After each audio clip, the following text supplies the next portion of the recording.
Я прийшла туди, де Маріанна читає лекції з філософії, до флігеля, який, на мій подив, стоїть на одному з кампусів університетського шпиталю Женеви.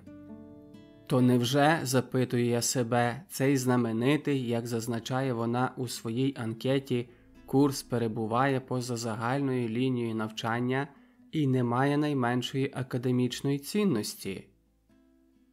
Я зупинила автомобіль біля одного із супермаркетів і пройшла пішки близько кілометра, аж поки дісталася сюди, до цілого кварталу низеньких будинків посеред чудового зеленого поля з невеличким озером у центрі і табличками, що вказують напрямки. Тут розташовані інституції, які хоч і здаються окремими, але, якщо добре подумати, доповнюють одна одну. Лікарняне крило для літніх людей і притулок для божевільних. Психіатрична лікарня облаштована в гарному будинку початку ХХ століття, і там удосконалюють свій фах психіатри, санітарки, психологи та психотерапевти з усієї Європи. Я проминаю дивну річ, схожу на межовий знак у кінці посадкової смуги аеропорту. Щоб з'ясувати, навіщо вона тут стоїть, я прочитала табличку поруч. Виявилося, що це скульптура під назвою «Прохід 2000». Візуальна музика, утворена з 10 рівнів проходу, освітлених червоними ліхтарями. Я запитала себе, чи ця штука виготовлена одним зі студентів, але прочитала далі і з'ясувала, що вона належить знаменитій скульпторці. Мистецтво, звичайно, слід шанувати, але ця скульптура не підтвердила моїх сподівань на те, що світ у нас нормальний. Нині час обіду – єдина моя вільна година протягом дня. Усі найцікавіші події в моєму житті відбуваються в обідній час. Зустрічі з друзями, політиками, джерелами і торгівцями. Думаю, лекційні зали порожні. Я не можу піти до спільного ресторану, де Маріанна або пані Кеніг, певно, грається своїм білявим волоссям, недбало відкидаючи його вбік, тоді як молодики, що тут навчаються, намагаються уявити собі, що можна зробити, аби звабити цю жінку, таку цікаву, а дівчата дивляться на неї як на модель елегантності, розуму та делікатної поведінки. Я підійшла до столика адміністратора і запитала, де зала пані Кеніг. Мене повідомили, що нині час обіду. Неможливо, щоб я цього не знала. Я сказала, що не хочу уривати її відпочинок і почекаю біля дверей зали. Я була вдягнена як абсолютно нормальна людина, що дивиться один раз у дзеркало, а подивитися наступного разу забуває. Підозру могли викликати лише темні окуляри, які я наділа в захмарений день. Либонь, дівчина за столом адміністратора помітила кілька шрамів під моїми лінзами і подумала, що я недавно зробила собі пластичну операцію. Я пішла туди, де Маріанна читає лекції, дивуючись власному самоконтролю. Я думала, мене опанує страх і я можу зупинитися на півдорозі. Але ні. Я тут і почуваюся абсолютно спокійно. Якби одного дня я захотіла написати книжку про себе, то взяла б собі за приклад Мері Шеллі та її Віктора Франкенштейна. Мені хотілося вийти за межі свого рутинного і нецікавого життя, знайти для нього кращу причину і прийняти бодай один із його викликів. І в результаті перетворитися на монстра, спроможного скомпрометувати невинного і урятувати винного.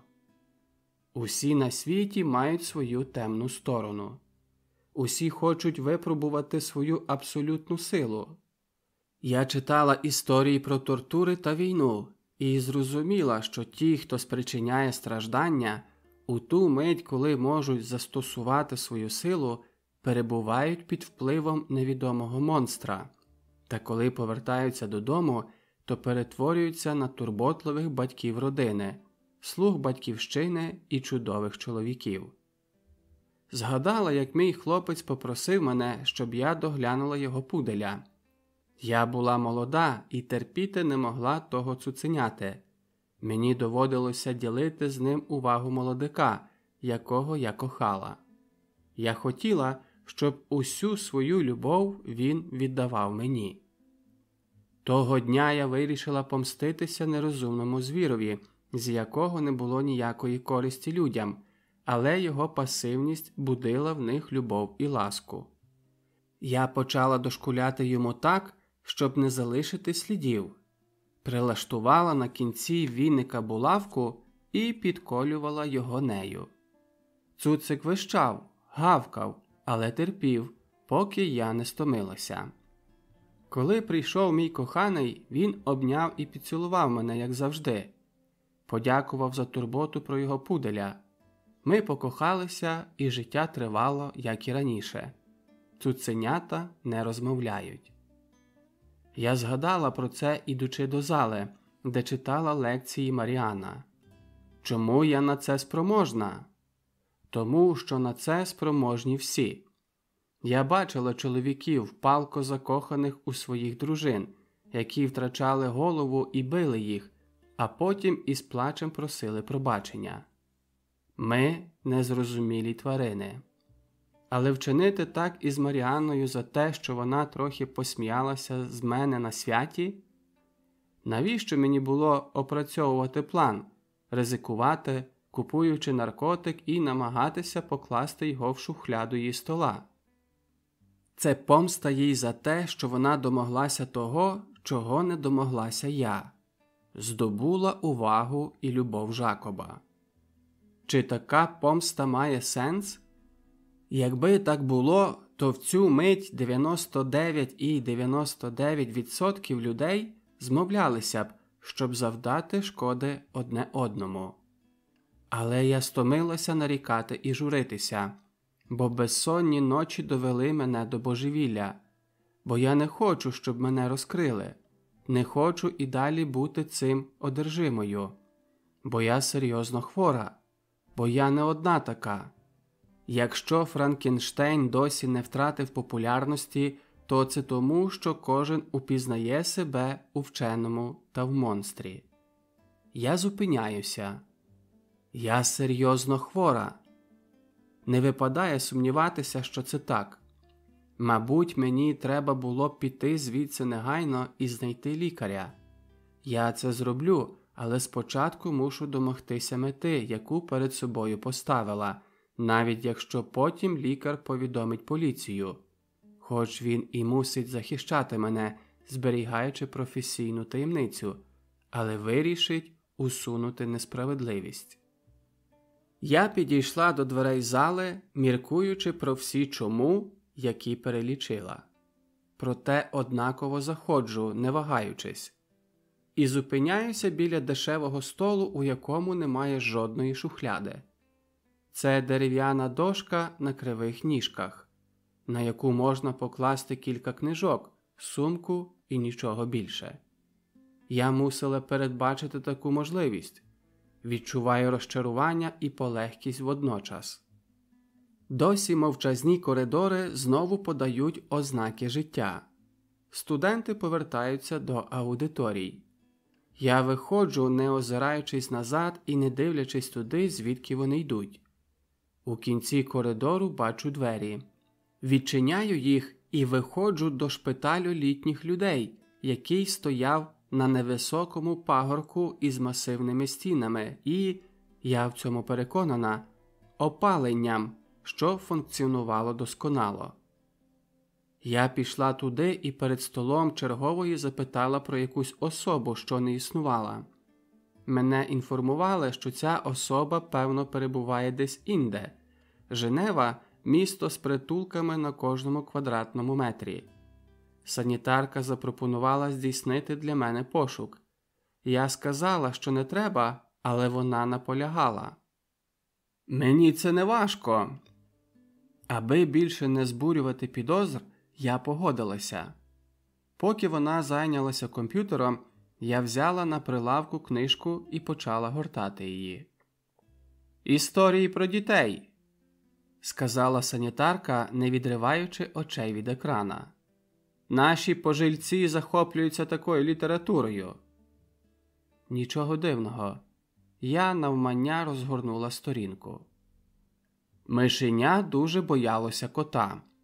Великий мах пожалів його і перетворив на кота. Але тоді воно стало боятися собаки, і мах перетворив його на собаку. Але тоді воно почало боятися тигра. Терплячий мах застосував своє вміння, щоб перетворити його на тигра. Але тоді воно почало боятися мисливця, і мах знову перетворив його на мишеня, сказавши: «Ніщо з того, що я робив, тобі не допомогло, бо ти неспроможна зрозуміти, що стаєш дедалі більшим. Ліпше, якщо ти знову станеш таким, як і було». Санітарка не змогла знайти вигаданого пацієнта. Попросила пробачення. Я подякувала їй і наготувалася вийти, але, схоже, вона була дуже рада, що має з ким поговорити. «Ви зробили собі пластичну операцію, пані?» «Пластичну операцію? А, так.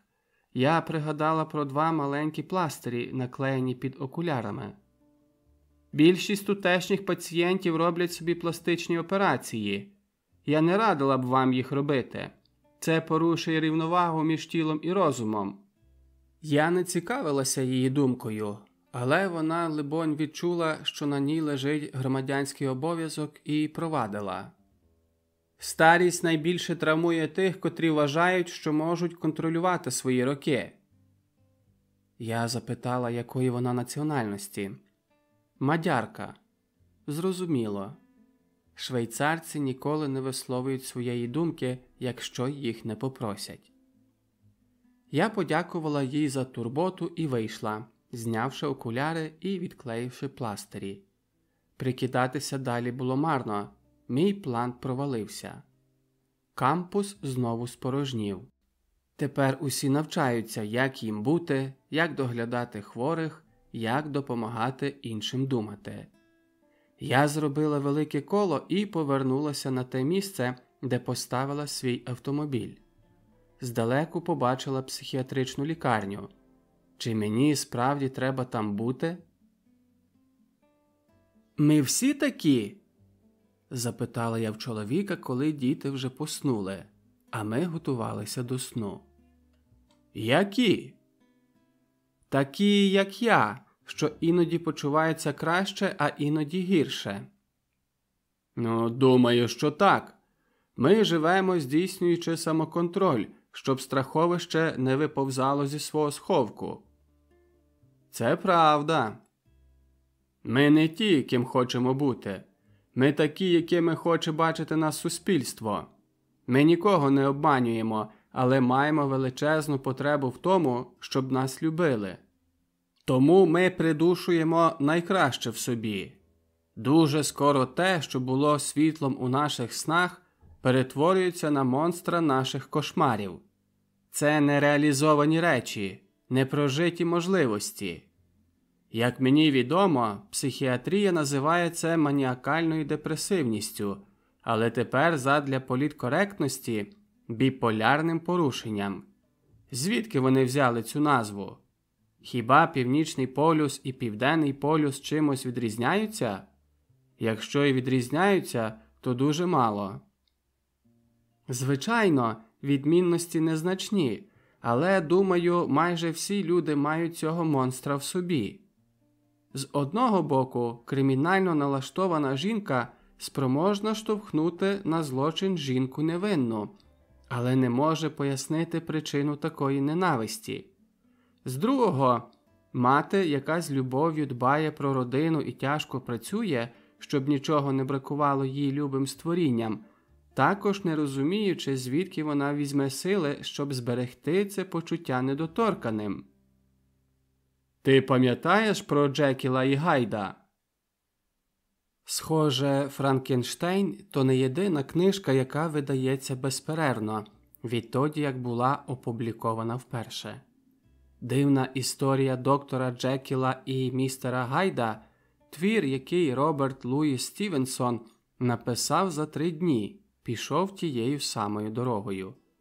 Ця історія відбувається в Лондоні в 19 сторіччі. Лікар і дослідник Генрі Джекіл вірить у те, що добро і зло існують у всіх людях. Він вирішує перевірити свою теорію, з якої сміються майже всі, кого він знає, включно з батьком його нареченої Беатрис. Невтомно працюючи у своїй лабораторії, він відкриває формулу і, аби не ризикувати нічиїм життям, сам випиває винайдену рідину. У результаті його демонічна сторона, яку він називає містером Гайдом, виходить на поверхню. Джекіл вірив у те, що зможе контролювати поведінку Гайда, але відразу розуміє, що припустився фатальної помилки. Коли ми випускаємо назовні свою погану сторону, вона повністю затьмарює все, що було в нас доброго. Це стосується всіх індивідів. Відбувається те саме, що з тиранами, які загалом мають на початку найкращі наміри, але потроху, аби зробити те, що вважають найкращим, удаються до найгіршого, що є в людській природі – до терору. Я розгублена і налякана. То це може статися з кожним із нас? Ні, лише меншість людей не мають чіткого уявлення про те, що є слушним, а що хибним. Я не певна, що ця меншість є такою вже маленькою. Щось подібне я пережила в школі. Я мала вчителя, який, можливо, був найкращою людиною у світі, але він раптово змінювався і залишав мене цілком спантеличеною. Усі учні боялися його, бо годі було передбачити, яким він буде в той або той день. Але хто наважився б протестувати? Адже зрештою учителі завжди мають рацію. Крім того, усі сподівалися, що він має проблему вдома, яка незабаром розв'яжеться. Аж поки одного дня містер Гайд у ньому вихопився на поверхню і він напав на одну з моїх подруг. Про цю подію стало відомо директору, і його звільнили зі служби. Відтоді я стала дуже обережною з людьми, які ставилися до мене з надмірною ніжністю. Як ото плетільниці. А тож, як оті трудящі жінки, які хотіли домогтися справедливості і хліба для бідняків і боролися у Франції проти надмірних заходів короля Людовіка XVI. Коли був запроваджений режим терору, вони приходили раненько на Майдан із гільйотиною, займали місця в першому ряді і плели одяг, чекаючи на засуджених на смерть. Мабуть, вони були матерями родин і протягом решти дня дбали про своїх дітей і про чоловіка. Вони займалися плетінням, щоб згаяти час між однією відрубаною головою та наступною. «Ти сильніша за мене. Я завжди тобі заздрив. Можливо, тому я так рідко виявляю почуття, аби не показати, що я слабкий». Він не знає, що каже, але розмову вже закінчено. Він перевертається на другий бік і засинає. А я залишаюся сама з моєю силою, дивлячись у стелю. Цього тижня роблю те, що пообіцяла самій собі ніколи не робити – звернутися до психіатра. Я побувала у 3 консультаціях різних лікарів. Розклади в них були заповнені, ознака того, що в Женеві є набагато більше людей, вибитих із рівноваги, ніж ми собі уявляємо. Я наполягала на тому, що в мене справа невідкладна. Секретарки лікарів заперечували, що в усіх справи невідкладні, дякували мені за інтерес, дуже жалкували, але не могли відсунути чергу інших пацієнтів. Я вдалася до козиря, який ніколи мене не підводив. Сказала, де працюю. Магічне слово «журналістка» разом із назвою відомої газети однаково спроможне як відчинити двері, так і зачинити їх. У цьому випадку я вже знала, що результат буде сприятливим. На кілька консультацій мене записали. Я нікого не повідомила, ані свого чоловіка, ані свого шефа. Я навідала першого психіатра, трохи дивакуватого чоловіка з британським акцентом, який відразу признався мені, що немає соціального страхування. Я запідозрила, що він працює у Швейцарії нелегально. Я розповіла з неймовірним терпінням, що відбувається зі мною. Удалася до прикладів Франкенштейна та його монстра, доктора Джекіла і містера Гайда. Я попросила, щоб він допоміг мені приборкати монстра, який виривається з мене на поверхню і загрожує вийти з-під контролю. Він запитав мене, що все це означає. Я не розповіла йому про справжні подробиці, які мене компрометували. Наприклад, про спробу влаштувати так, щоб невинну жінку несправедливо звинуватили в торгівлі наркотиками. Я вирішила розповісти брехню. Пояснила, що в мене виникають думки про вбивство, що іноді я хочу вбити свого чоловіка, коли він спить. Він запитав, чи хтось із нас має коханку або коханця, і я відповіла, що ні. Він визнав мою реакцію цілком нормальною. Рік лікування по 3 сесії на тиждень зменшить цю небезпеку на 50%. Я була шокована. А що, як я вб'ю чоловіка раніше? Він відповів, що це така собі трансференція, фантазія, і що справжні вбивці ніколи не просять допомоги. Перш ніж я його покинула, він узяв із мене 250 швейцарських франків і доручив секретарці, щоб призначили мені регулярні консультації, починаючи з наступного тижня. Я подякувала, сказала, що мушу проглянути свій порядок денний, і зачинила за собою двері, щоб більше ніколи сюди не повертатися. Наступним психіатром була жінка. Вона мала соціальне страхування і була відвертішою, коли вислухала мою розповідь. Я повторила їй вигадку про намір убити свого чоловіка. «Зрозуміло, я теж іноді думаю вбити свого», – відповіла вона мені з усмішкою. «Але ми обидві знаємо, що якби всі жінки реалізували свої потаємні бажання, то майже всі діти залишилися б сиротами, безбатченками. Це нормальний імпульс». «Нормальний?» Ми поговорили ще, і вона мені пояснила, що я налякана одруженням, що, безперечно, я не маю простору, щоб зростати, а моя сексуальність спричиняє гормональні порушення, добре відомі в медичній літературі. Вона виписала мені рецепт на відомий антидепресант. Додала, що доки ліки подіють, я ще маю пережити місяць у пеклі, але незабаром від моїх страждань залишаться тільки неприємні спогади. Потім, звичайно, я ще муситиму приймати пігулки. Протягом якого часу? Це залежить від багатьох чинників, але, думаю, через 3 роки ви зможете зменшити дозу. Велика проблема із соціальним страхуванням полягає в тому, що рахунок надсилають пацієнту додому. Я заплатила їй готівкою, зачинила за собою двері і заприсяглася більше ніколи сюди не повертатися. Нарешті я побувала в 3-й консультації, у кабінеті, облаштування якого, либонь, коштувало цілого статку. На відміну від 2 перших, чоловік вислухав мене дуже уважно і, здавалося, виправдав мої реакції. Я і справді ризикую вбити свого чоловіка. Я потенційний убивця. Я втрачаю контроль над монстром, який згодом не захоче повертатися у свою клітку. Нарешті, надзвичайно обережно він запитав, чи я не вживаю наркотики.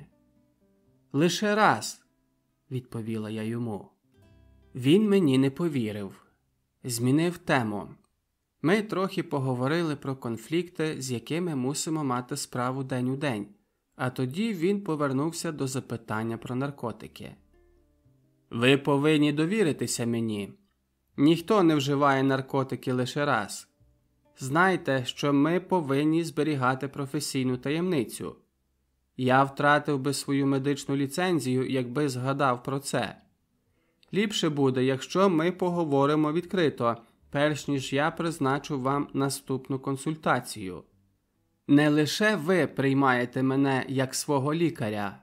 Я теж приймаю вас як свого пацієнта. Так працює наша система.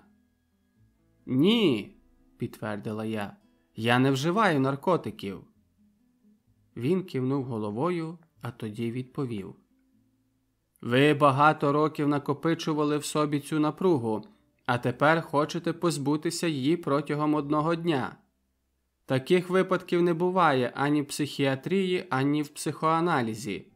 Ми не шамани, які виганяють злого духа одним помахом чарівної палички. Було очевидно, що він іронізує, проте він наштовхнув мене на остаточну думку. Пора закінчувати свої спроби психіатричного лікування. Пост тенебрас люкс. Після темряви світло. Я стою перед старовинним муром у місті, пам'ятником завширшки в 100 метрів із великими статуями 4 чоловіків і кількома іншими меншими. Одна з них височіє окремо від інших. Чоловік має накриту голову, довгу бороду і тримає в руках те, що в ту епоху було могутнішою зброєю, ніж кулемет – Біблію. Дивлячись на нього, я думаю, якби цей чоловік народився сьогодні, усі, а надто французи і католики всього світу, назвали б його терористом. Його тактика накинути світові те, що він вважав найвищою істиною, примушує мене ототожнити його спотворений дух із духом Усами бен Ладена. Обидва мали перед собою одну мету – створити теократичну державу, у якій кожен, хто не підкорився б тому, що вважалося Божим законом, мав бути покараний. І ніхто з них двох не завагався б, щоб застосувати терор для досягнення своєї мети. Його ім'я – Жан Кальвін, і Женева була полем його діяльності. Сотні людей були засуджені на смерть і страчені неподалік від цього місця. І не тільки католики, які наважувалися боронити свою віру, а й учені, які в пошуках істини та способів лікування хвороб відхилялися у своїх теоріях від витлумачених їх у Біблії. Найвідомішим був випадок із Мігелем Серветом, який відкрив легеневу циркуляцію і помер за це на вогнищі. Не є помилкою карати єретиків і богохульників, бо інакше ми перетворювалися б на посібників їхніх злочинів. Тут не йдеться про авторитет людини, тут говорить Бог.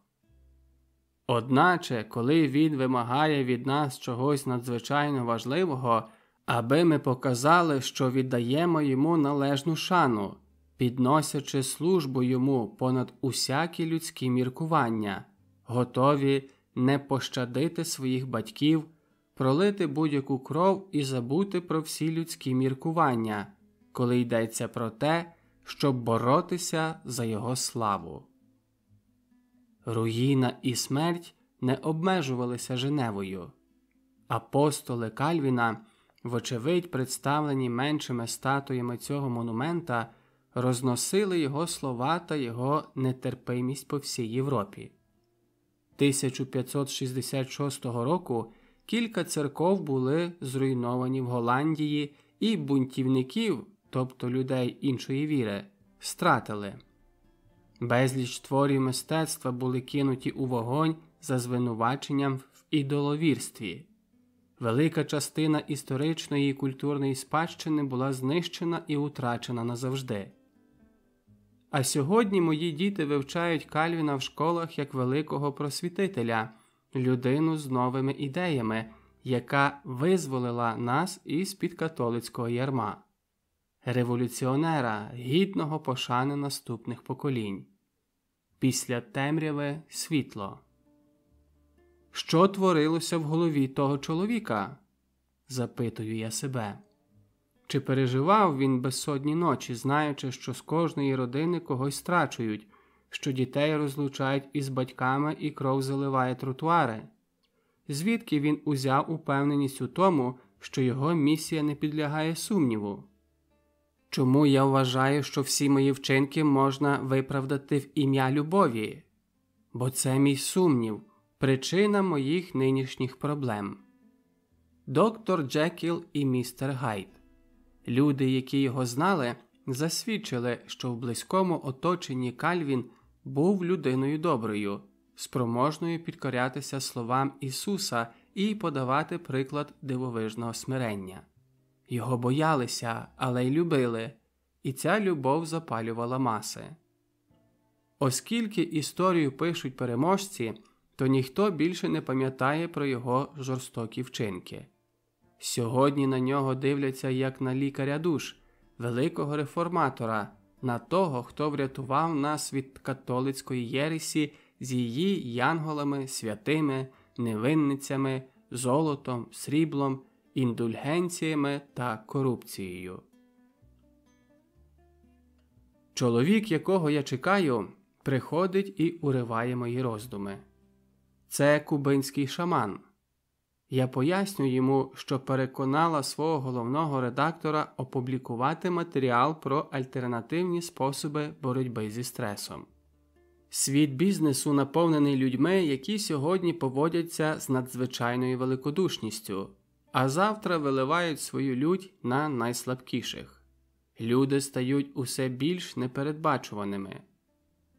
Консультації психіатрів та психоаналітиків переповнені, і вони неспроможні прийняти всіх пацієнтів. А ніхто не може чекати місяці або роки, щоб вилікувати депресію. Кубинець вислухав мене, не сказавши нічого. Я запитала його, чи зможемо ми продовжити нашу розмову в кав'ярні, бо почали її на свіжому повітрі, а тепер температура впала досить відчутно. «Хмари надто густі», – сказав він, приймаючи моє запрошення. Знаменита хмара нависає над нами до лютого або й березня, і її іноді проганяє лише містраль, очищуючи небо, але примушуючи температуру опускатися ще нижче. «Як ви на мене вийшли?» «Один із охоронців газети розповів про вас. Головний редактор зазвичай доручає мені брати інтерв'ю у психологів, психіатрів, психотерапевтів, але я робила це вже сотні разів. Мені потрібне щось оригінальне, і він може бути тією особою, яку я шукаю. Ви не зможете опублікувати моє ім'я. Те, що я роблю, не покривається соціальним страхуванням». Насправді, подумала я, він хотів сказати, моя діяльність є нелегальною.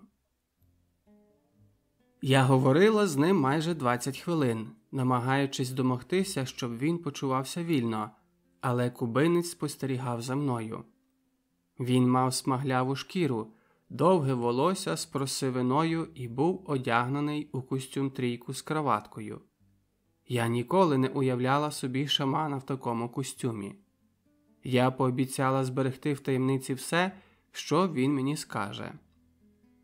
«Ми лише зацікавлені знати, чи багато людей користуються вашими послугами. Я чула, ви вмієте лікувати». «Це неправда. Я не вмію лікувати. На це спроможний лише Бог».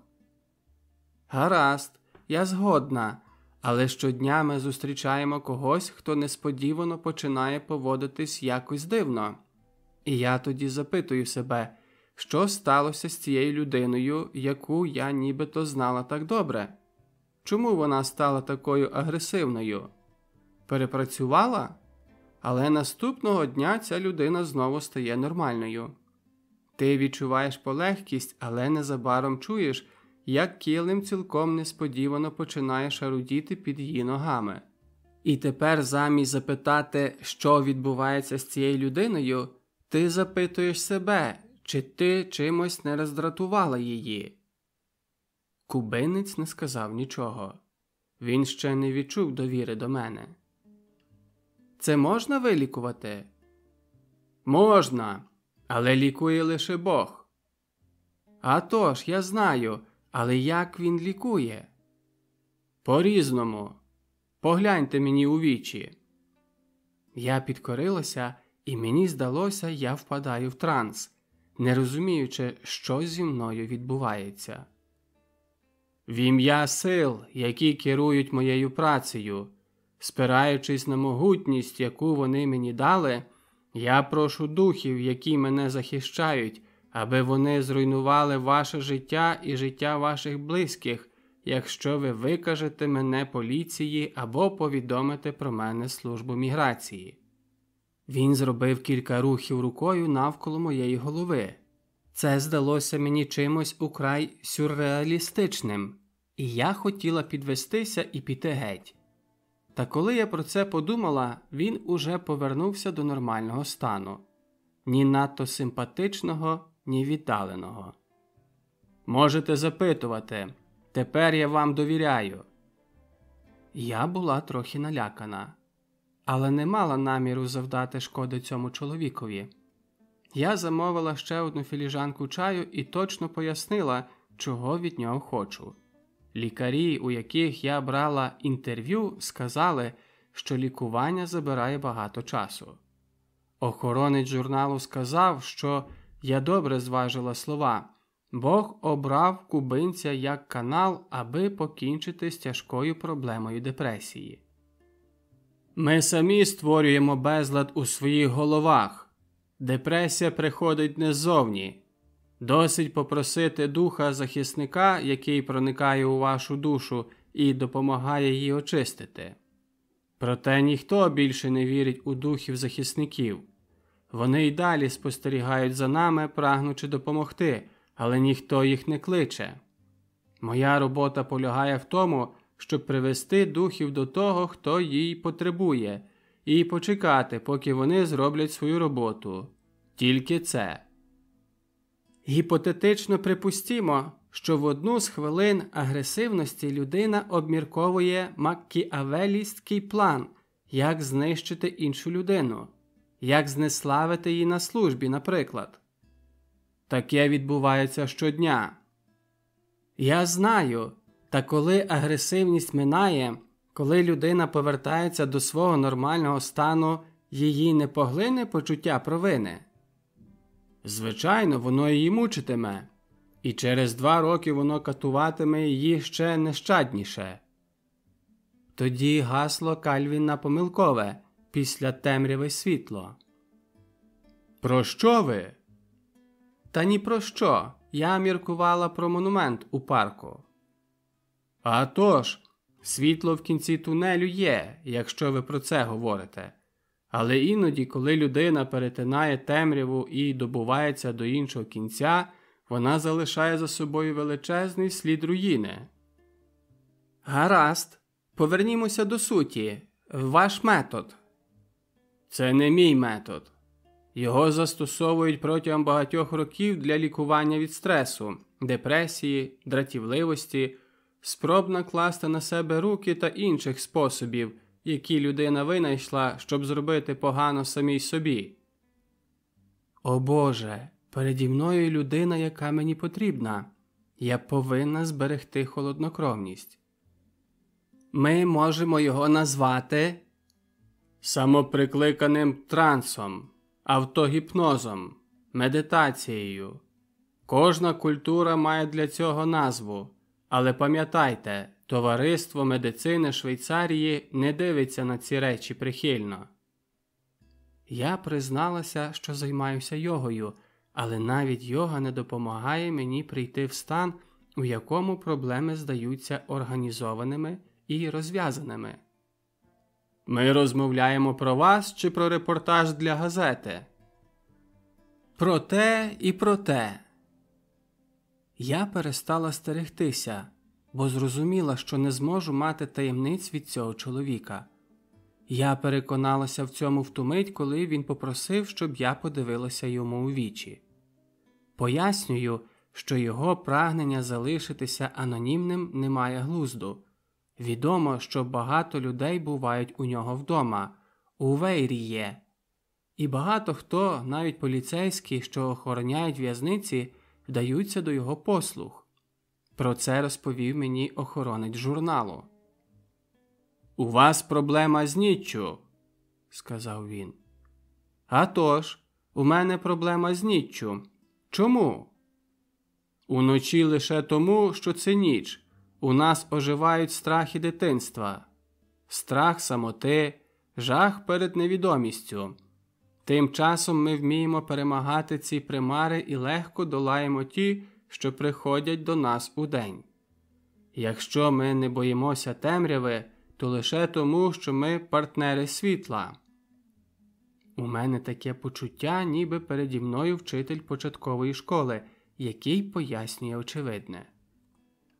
«Чи зможу я піти у ваш дім, щоб ви зробили мені ритуал екзорцизму?»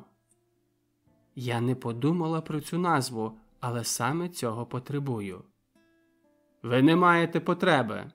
Я бачу у вас багато темряви, але й багато світла.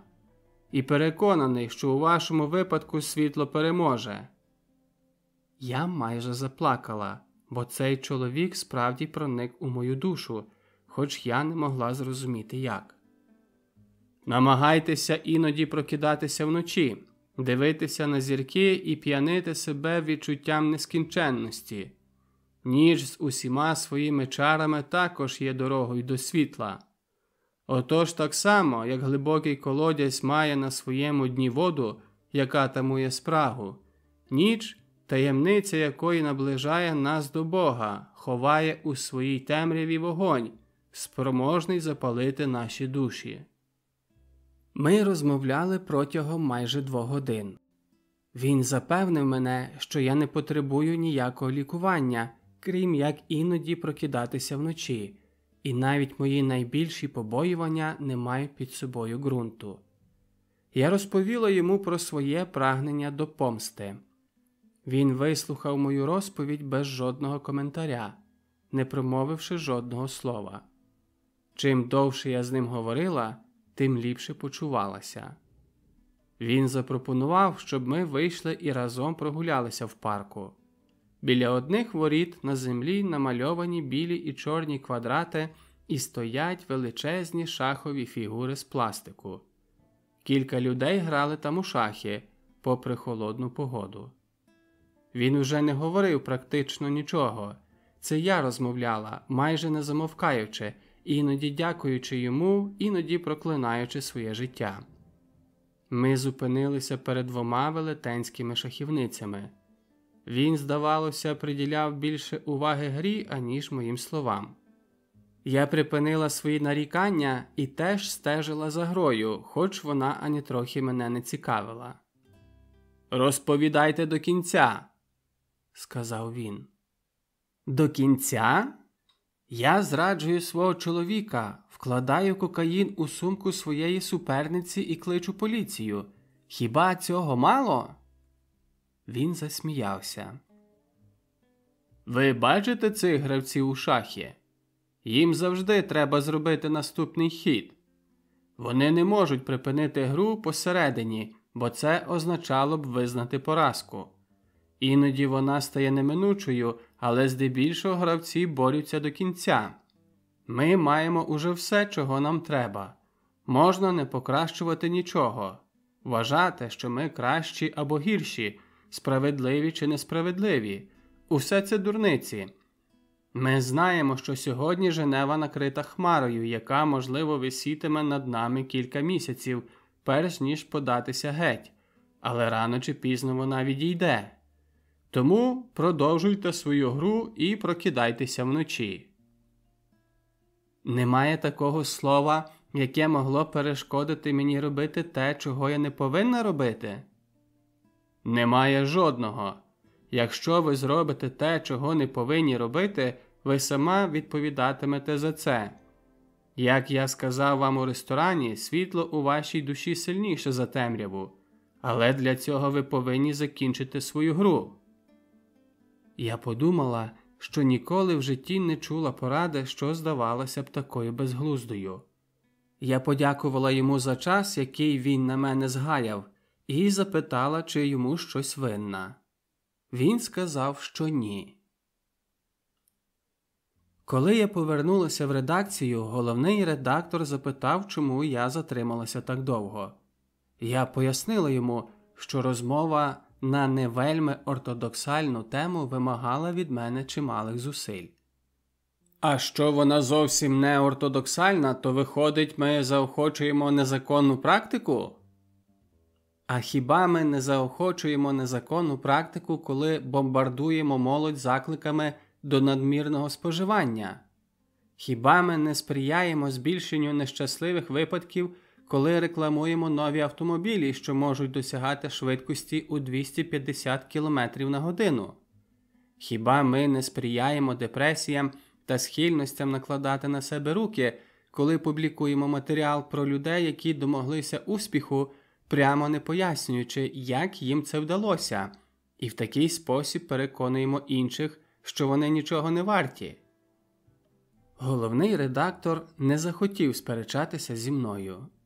Можливо, він також був зацікавлений видати газету, головним матеріалом якої було «Падіння щастя дає можливість азіатській країні збільшити свої прибутки на 8 мільйонів франків». Я написала статтю з близько 600 слів, максимальний обсяг який був мені дозволений, запозичивши майже весь текст з інтернету, бо мені майже нічого не дала розмова із шаманом, яка перетворилася на консультацію. Жакоб. Він воскрес і надіслав мені послання, запрошуючи до кав'ярні. Так ніби не мав стільки цікавого у своєму житті, чому треба було приділяти увагу. Де тепер цей досвідчений дегустатор вин? Де перебуває чоловік, наділений найсильнішим збудником у світі – владою?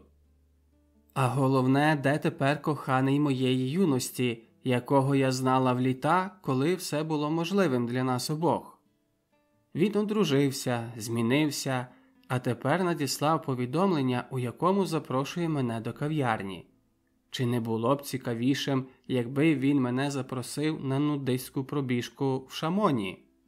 Можливо, такою пропозицією я зацікавилася б більше. Я не мала найменшого бажання відповідати. Була розгнівана і принижена його мовчанкою протягом кількох тижнів. Він гадає, я побіжу до нього лише тому, що він зробив мені ласку, запросив, щоб трохи розважитися? Перш ніж лягти спати, я прослухала у навушниках розмову з кубинцем, яку записала на магнітофон. Ще в тій частині розмови, де я вдавала тільки журналістку, а не жінку, яка боялася сама себе, я запитала в нього, чи автотранс або медитація, слово якому він надавав перевагу, може допомогти комусь забути іншу особу. Я так підійшла до цієї теми, щоб він правильно зрозумів слово «любов» або вислів «травма від словесної агресії», які мали велике значення для нашої розмови в ті хвилини. «Це досить багниста сфера», – відповів він. «А тож, ми можемо домогтися відносної амнезії, та поза як ця особа пов'язана з іншими фактами та подіями, то буде практично неможливо цілком викинути її з пам'яті. Крім того, забути – це поведінка хибна. Правильним буде сміливо дивитися їй у вічі». Я прослухала всю плівку, спробувала відвернути свою увагу, зробила деякі обіцянки, записала дещо до свого порядку денного, але це не дало ніякого результату.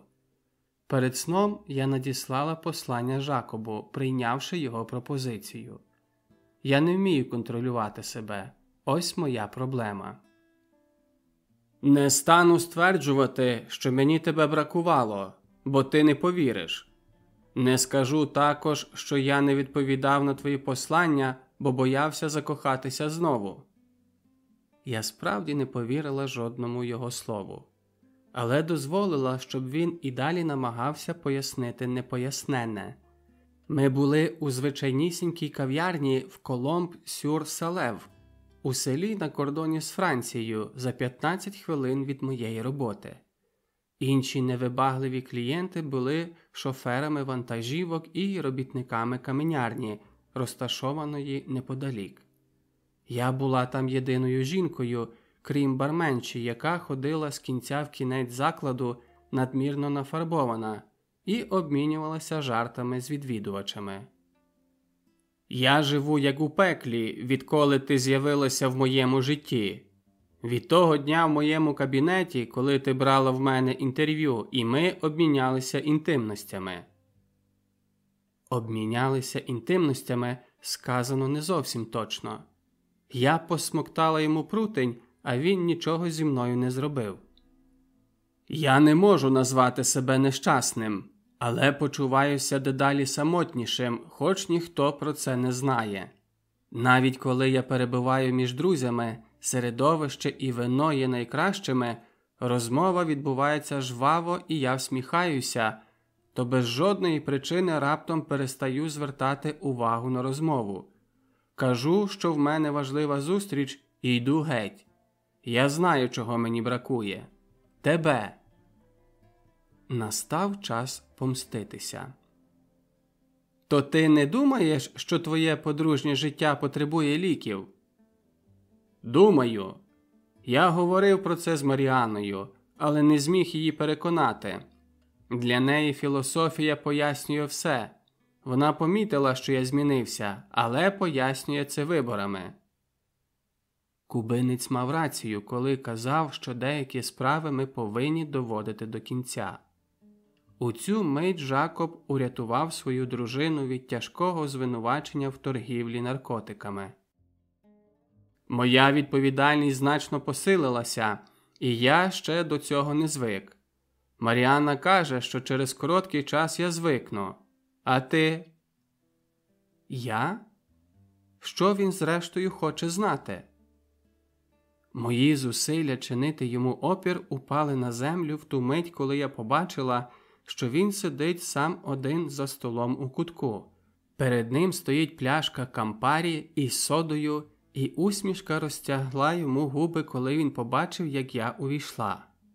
Ми знову стали підлітками, цього разу маючи право пити алкогольні трунки, не порушуючи ніякого закону. Я взяла його крижані руки. Не знаю, від холоду чи від страху. «Усе добре», – відповіла я. «Пропоную, щоб наступного разу ми зустрілися раніше. Літо закінчується і сутеніє рано». Він погодився і обережно поцілував мене в губи, намагаючись не привертати уваги до чоловіків, які сиділи поблизу. Одна з найгірших речей для мене – це погожі сонячні дні. Відхиляю штору у своєму кабінеті, бачу людей, багато з яких ідуть, узявшись за руки, і ані трохи не турбуються про наслідки. А я не можу показувати свою любов. Любов? То кубинський шаман даремно висловлював жаль до мене і просив допомоги в таємничих духів? Я багато чого сподівалася від цієї зустрічі, крім побачити чоловіка, спроможного відкрити свою душу, як він робив тепер.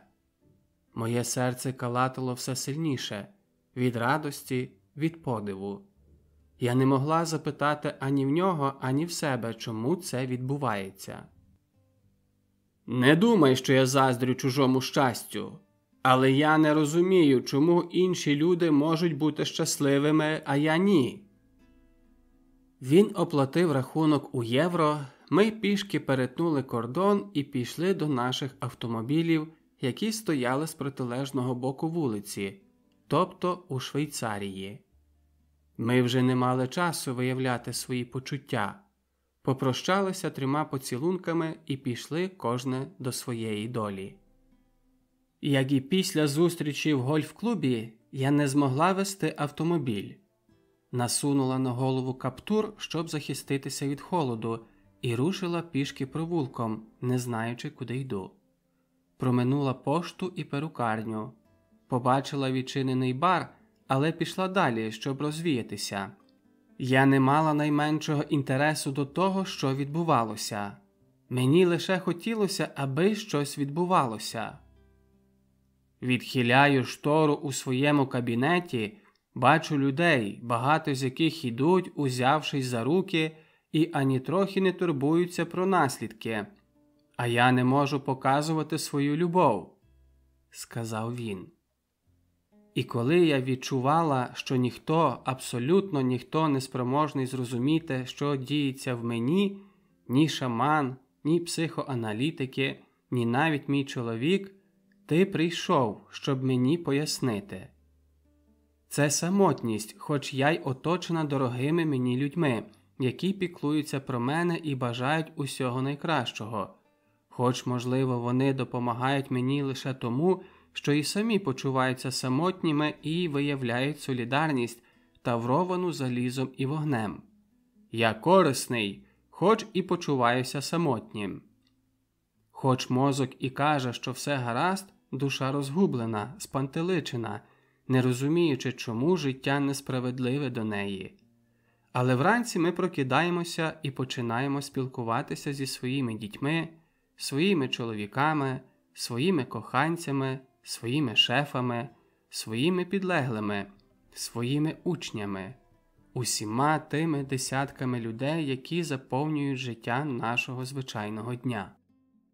І ми завжди готові всміхнутися і сказати підбадьорливе слово, бо ніхто не спроможний розповісти іншим про свою самотність, а надто тоді, коли перебуває в доброму товаристві. Але самотність існує і поступово руйнує все, що є в нас найкращого, бо ми примушені застосовувати всю свою енергію, щоб здаватися щасливими, хоч нам ніколи не щастить одурити самих себе.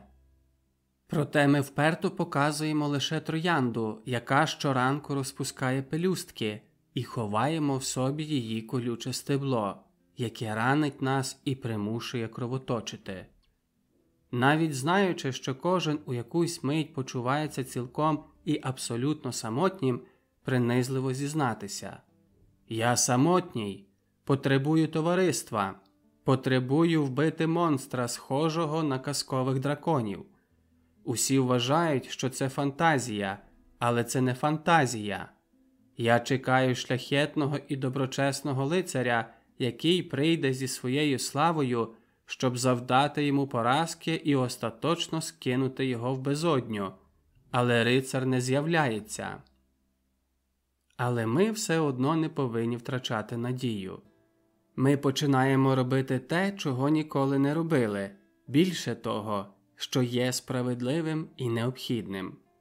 Колючки всередині нас стають більшими і руйнівнішими, а проте навіть у такій ситуації ми не можемо зупинятися посередині.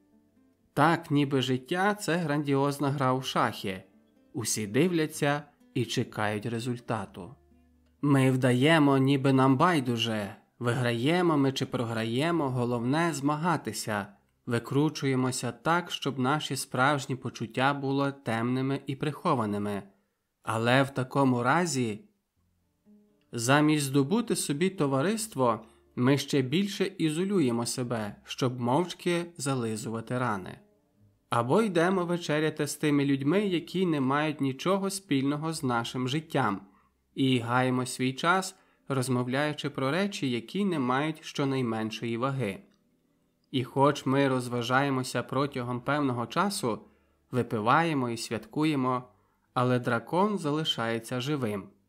Поки нарешті люди справді до нас близькі бачать, що з нами діється щось не те, і починають звинувачувати себе за те, що їм не вдалося зробити нас щасливими. Вони запитують у нас, у чим наша проблема. Ми відповідаємо, що з нами все гаразд, але насправді це не так. Усе дедалі погіршується. Будь ласка, дайте мені спокій, бо я вже не маю сліз, щоб плакати, і не маю серця, щоб страждати, маю лише безсоння, порожнечу, апатію, і ви повинні почувати те саме, можете себе запитати. Але вони наполягають і кажуть, що я лише переживаю важку фазу або депресію, бо бояться застосувати справжнє і проклятуще слово «самотність». Поки все це відбувається, ми і далі не припиняємо шукати єдиного, що могло б зробити нас щасливими. Лицаря в блискучому обладунку, який убив би дракона, підібрав троянду і обламав із неї колючки. Багато хто переконує нас у тому, що ми несправедливі із життям.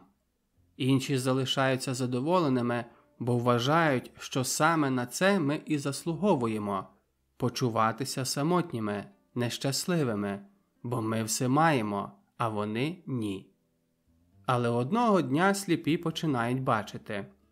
Ті, хто опанований смутком, знаходять розраду. Ті, хто страждає, знаходять порятунок. Лицар прибуває і визволяє нас, і життя знову знаходить своє виправдання.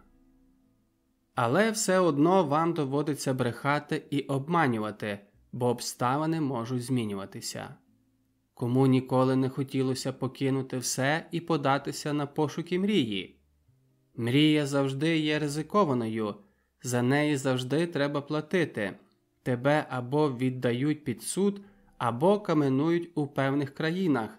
В інших це може бути або соціальний остракізм, або байдужість.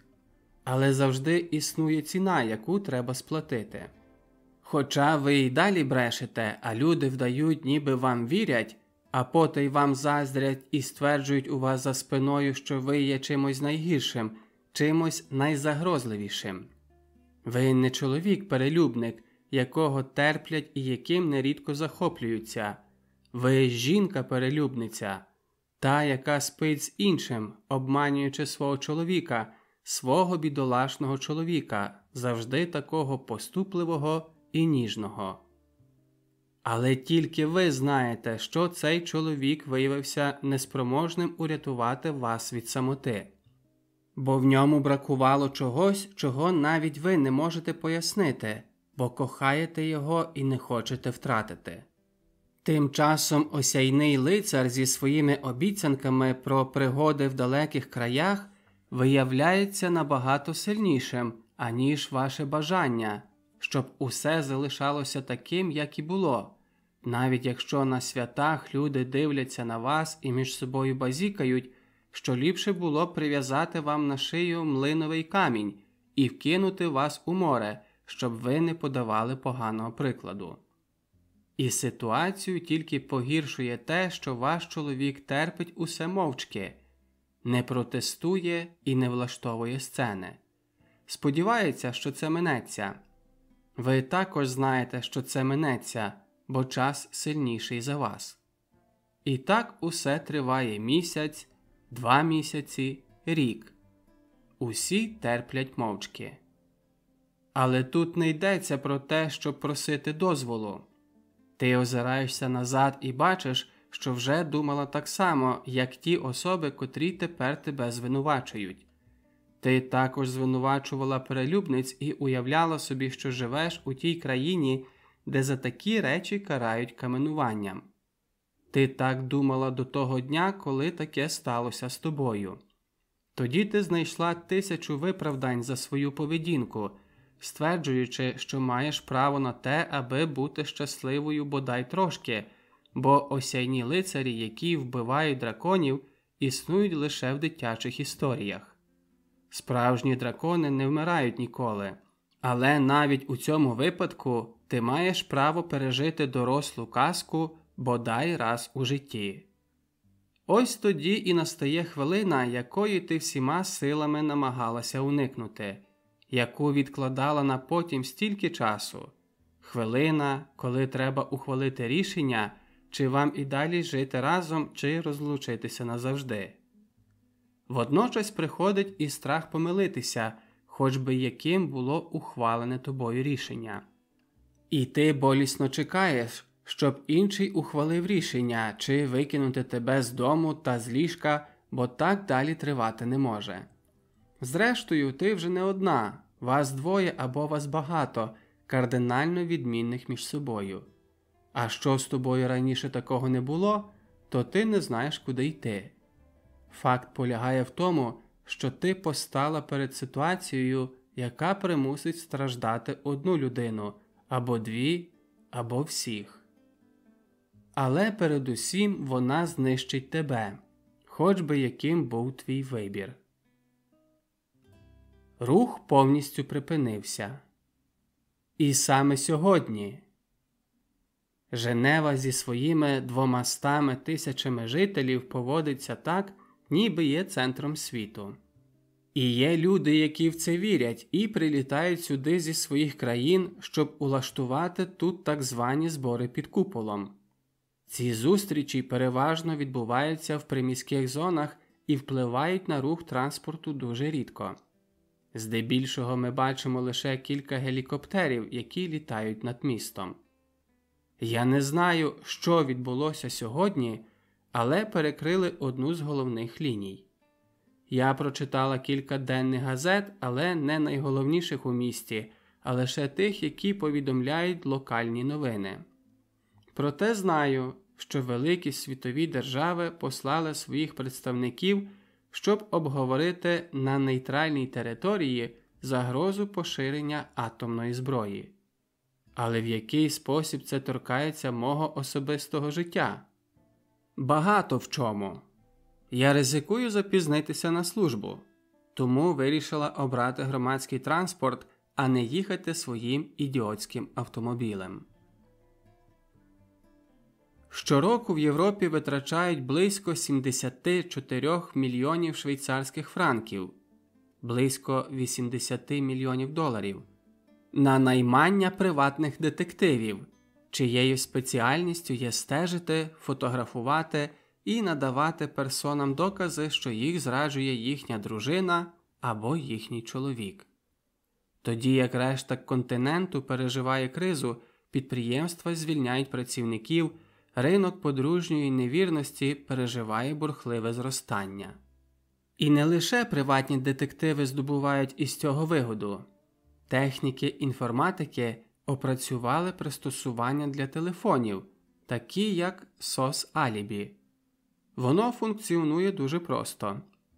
У призначений час надсилає партнерові любовне послання прямо в його кабінет. Тож, поки ви лежите в постелі і п'єте шампанське, на мобілку партнера прибуває торпеда, повідомляючи, що ви повернетеся зі служби дуже пізно через несподівану нараду. Інше пристосування – машина вибачення – пропонує серію пробачень французькою, німецькою і італійською мовами, і ви можете обрати найприйнятніше для вас на сьогодні. Крім детективів і техніків інформаційного обслуговування, велику вигоду з поширення перелюбів здобувають також готелі. Поза як 1 із 7 швейцарців має позашлюбну пригоду, згідно з офіційною статистикою, і взявши до уваги кількість одружених в Україні, ми говоримо про 350 тисяч індивідів, яким потрібне потаємне помешкання, де вони могли б зустрічатися. Щоб привабити клієнтів, управитель готелю «Люкс» заявляє: «Ми маємо систему, у якій борг на кредитній картці позначений як сніданок у нашому ресторані». Заклад пропонував вигідні умови для тих, хто міг заплатити 600 швейцарських франків за один вечір. До такого закладу я і звернулася. Після півгодинного стресу я нарешті покинула автомобіль із водієм і швидко піднялася в номер. Завдяки системі електронних переговорів я точно знала, куди мені треба йти, щоб нічого не запитувати біля столу адміністратора. Після зустрічі в кав'ярні на кордоні з Францією до кімнати, у якій я перебувала, тепер більше нічого не було потрібно. Пояснень, присяг у коханні, навіть ще однієї зустрічі, аби переконатись, що саме це нам треба. Обоє боялися багато думати і відмовитися від свого наміру, тож рішення було ухвалено без багатьох запитань і відповідей. Осінь уже минула. Знову прийшла весна. Мені знову 16 років, а йому 15. Я в таємничий спосіб повернула собі невинність душі, тоді як невинність тіла була втрачена назавжди. Ми цілувалися.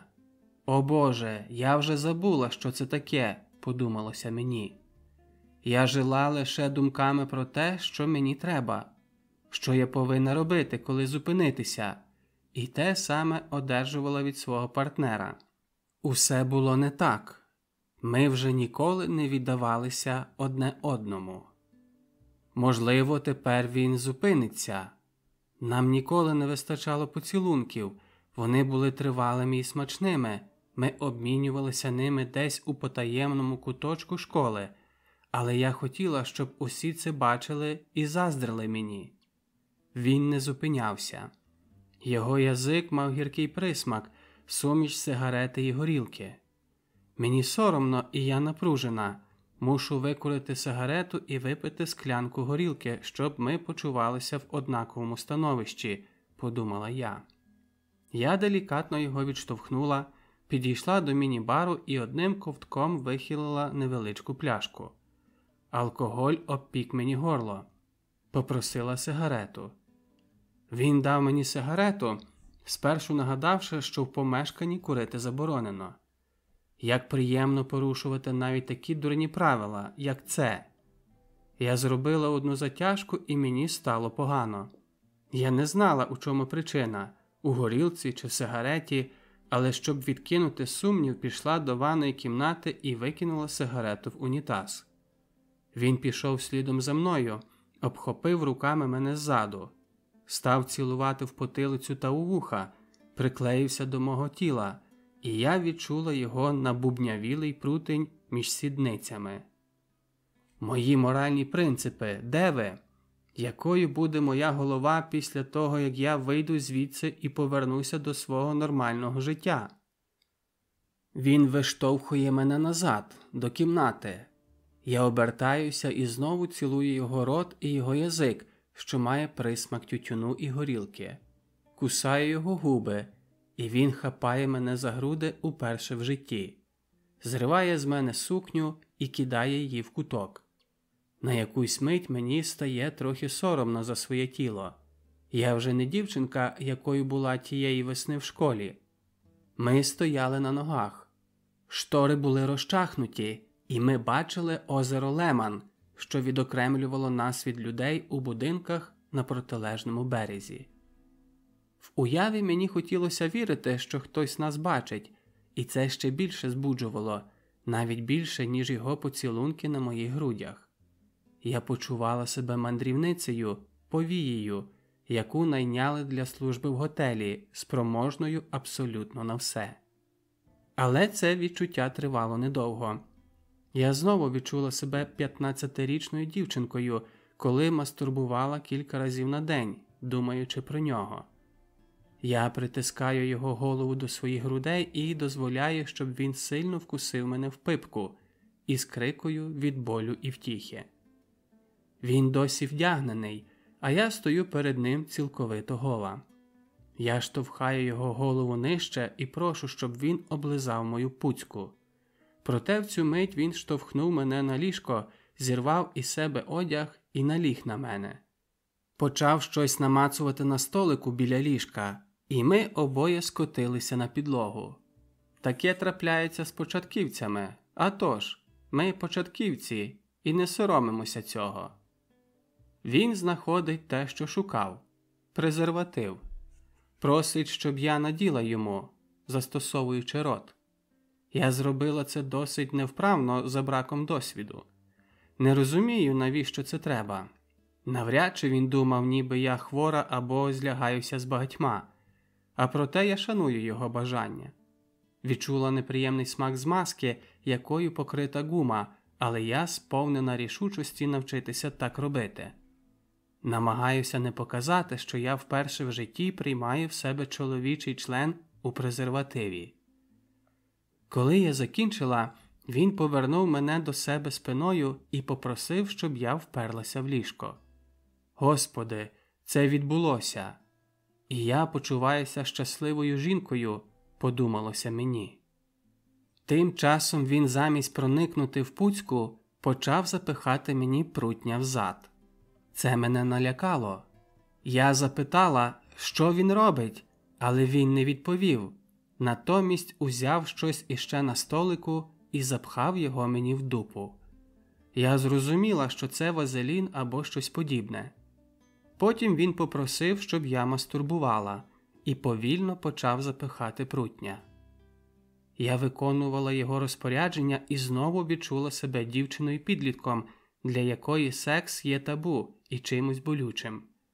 Біль і справді був неабияким. Я більше не мастурбувала, а лише вхопилася за простирадла і кусала губи, щоб не закричати від болю. «Кажи, що тобі болить! Кажи, що ніколи цього не робила! Кричи!» – наказує він. Я знову йому підкоряюся.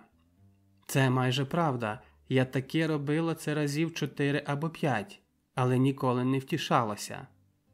Його рухи стають дедалі інтенсивнішими. Він стогне від насолоди, а я стогну від болю. Він схопив мене за волосся, ніби я тварина, кобила або що, і штрикає в мене прутнем зі швидкістю галопу. Витягує його з мене одним посмиком, зриває з нього презерватив, обертає мене і прикипає до мого обличчя. Він намагається стримати стогін, але стогін сильніший за його самоконтроль. Через мить він навалюється на мене. Я перелякана і водночас зачарована всім цим. Він пішов до ванної кімнати, викинув там презерватив у сміття і повернувся до мене. Ліг поруч зі мною, запалив іще одну сигарету, використав склянку з горілкою як попільничку, спершись на мій живіт. Ми згаяли чимало часу, дивлячись у стелю і нічого не кажучи. Він почав голубити мене. Це вже не був шалений чоловік кількох хвилин тому, а романтичний юнак, який у школі розповідав мені про галактики і про свій інтерес до астрології. «Ми не повинні залишити тут ніякого запаху». Ця фраза брутально повернула мене до реальності. Мабуть, це не перший його досвід. Звідси презерватив і бажання, щоб усе відбувалося так, як відбувалося раніше, до того, як я увійшла до цієї кімнати. Мене опанувало відчуття образи і ненависті, але я приховала їх під усмішкою і запитала, чи він має якийсь засіб проти запахів. Він сказав, що мені досить прийняти ванну, коли я повернуся додому, перш ніж обійматиму свого чоловіка. Він також порадив мені скинути труси, бо вазелін залишає сліди. «Коли повернешся додому, то забіжи поквапно і скажи, що помираєш від бажання прийняти душ». Мене занудило. Я так довго чекала, щоб повестися як тигриця, а мене використали як кобилу. Але життя таким і є. Реальність ніколи не наближається до романтичних фантазій нашої юності. «Гаразд, я це зроблю. Я хотів би знову з тобою зустрітися. Я готова». Досить було цієї простої фрази, щоб знову перетворилося на рай те, що здалося мені пеклом, помилкою, хибним кроком. «А тож, я теж хочу зустрітися з тобою знову. Я нервувалася і боялася, але наступного разу буде краще». Правду кажучи, усе було бездоганно. «А тож, усе було бездоганно, але я відчула це тільки тепер. Ми обоє знаємо, що ця історія приречена на кінець, але не відразу». Мені більше нічого не хочеться говорити. Лише скористатися цими хвилинами з ним поруч, дочекатися, поки він докурить сигарету, одягтися і вийти звідси першою. Я вийшла в ті самі двері, у які ввійшла. Сіла в той самий автомобіль і повернулася туди, звідки повертається додому щовечора. Забігла додому, кажучи, що в мене несправність шлунка і мені негайно треба до ванни.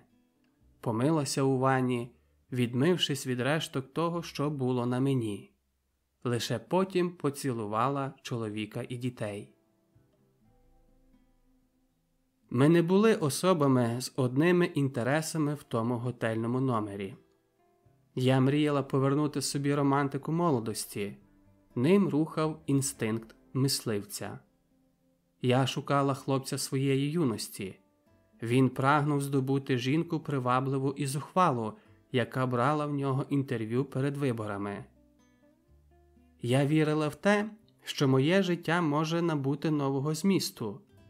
Він лише сподівався, що вечір дасть йому розраду від нескінченних дискусій у Державній Раді. Для нього це була звичайна розвага, хоч і небезпечна. Для мене щось непрощене, жорстоке, демонстрація нарцисизму, змішаного з егоїзмом. Чоловіки зраджують своїх дружин, бо так закладено в них генетично.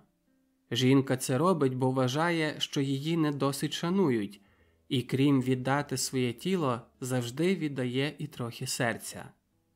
Для неї це справжній злочин, викрадення, гірше, аніж пограбування банку, бо якщо одного дня її викриють, а викривають її завжди, вона завдасть непоправної шкоди своїй родині. Для чоловіків це лише дурна помилка, для жінки – духовне вбивство всіх тих, хто оточує її ніжністю і піклується про неї як про матір і дружину. Тому, коли я лягла поруч зі своїм чоловіком, то уявила собі Жакоба, який лежить поруч із Маріанною. У нього зовсім інший клопіт у голові. Завтрашні політичні зустрічі, завдання, які треба виконати, і порядок денний, заповнений переговорами та нарадами. Тоді як я, ідіотка, дивлюся в стелю і пригадую кожну мить, яку провела в тому готелі, безперервно прокручуючи порнофільм, у якому грала головну роль. Я спогадувала події від тієї миті, коли підійшла до вікна і захотіла, щоб хтось спостерігав за мною в бінокль і, можливо, мастурбував, побачивши мене голу, підкорену, принижену, побачивши, як мене трахають у зад. Як збуджувала мене ця думка. Вона робила мене божевільною і примусила відкрити в собі те, чого доти я абсолютно не знала. Мені 31 рік. Я не дитина і думала, що вже ніколи не довідаюся про себе нічого нового. Але довідалася. Я стала таємницею для самої себе, відкрила певні види поведінки і хочу піти далі, експериментуючи з усім, що, як я знаю, існує. З мазохізмом, груповим сексом, фетишами, з усім. І не можу сказати, я більше його не кохаю, це була фантазія, вигадана моєю самотністю. Можливо, я справді його не кохаю, але мені подобається те, що він у мені розбудив. Він поставився до мене без найменшої поваги, не щадив мою гідність, нічого не боявся і робив зі мною все, що хотів, а я намагалася йому догодити. Мій розум помандрував у якесь таємне і невідоме місце. Цього разу я буду володаркою. Я знову побачу його голим, але тепер я віддаватиму накази, прив'яжу йому руки до ніг, сяду йому на обличчя і примушу його цілувати мою пуцьку доти, доки я вже не витримуватиму оргазмів. Потім покладу його на живіт і застромлю йому пальці взад. Спочатку 1, потім 2, потім 3. Він стогнатиме від болю і утіхи, поки я дрочитиму йому члена вільною рукою, відчуваючи, як гаряча рідина тече мені крізь пальці. Потім я піднесу пальці до рота, оближу кожен окремо і обітру об його обличчя. Він попросить іще. Я скажу, що досить. Вирішуватиму я. Перш ніж заснути, я помастурбувала і спізнала 2 оргазми один за одним. Сцена, до якої я вже звикла. Чоловік читає новини на айпеді. Діти вже наготувалися їхати до школи. Сонячні промені проникають у вікно. А я вдаю, ніби чимось займаюся, тоді як насправді помираю від страху, аби ніхто ні про що не здогадався. Ти здаєшся щасливішою сьогодні. Здаюся, і є справді щасливішою, але не мусила б. Досвід, який я пережила вчора, був надто ризикований для всіх, а надто для мене.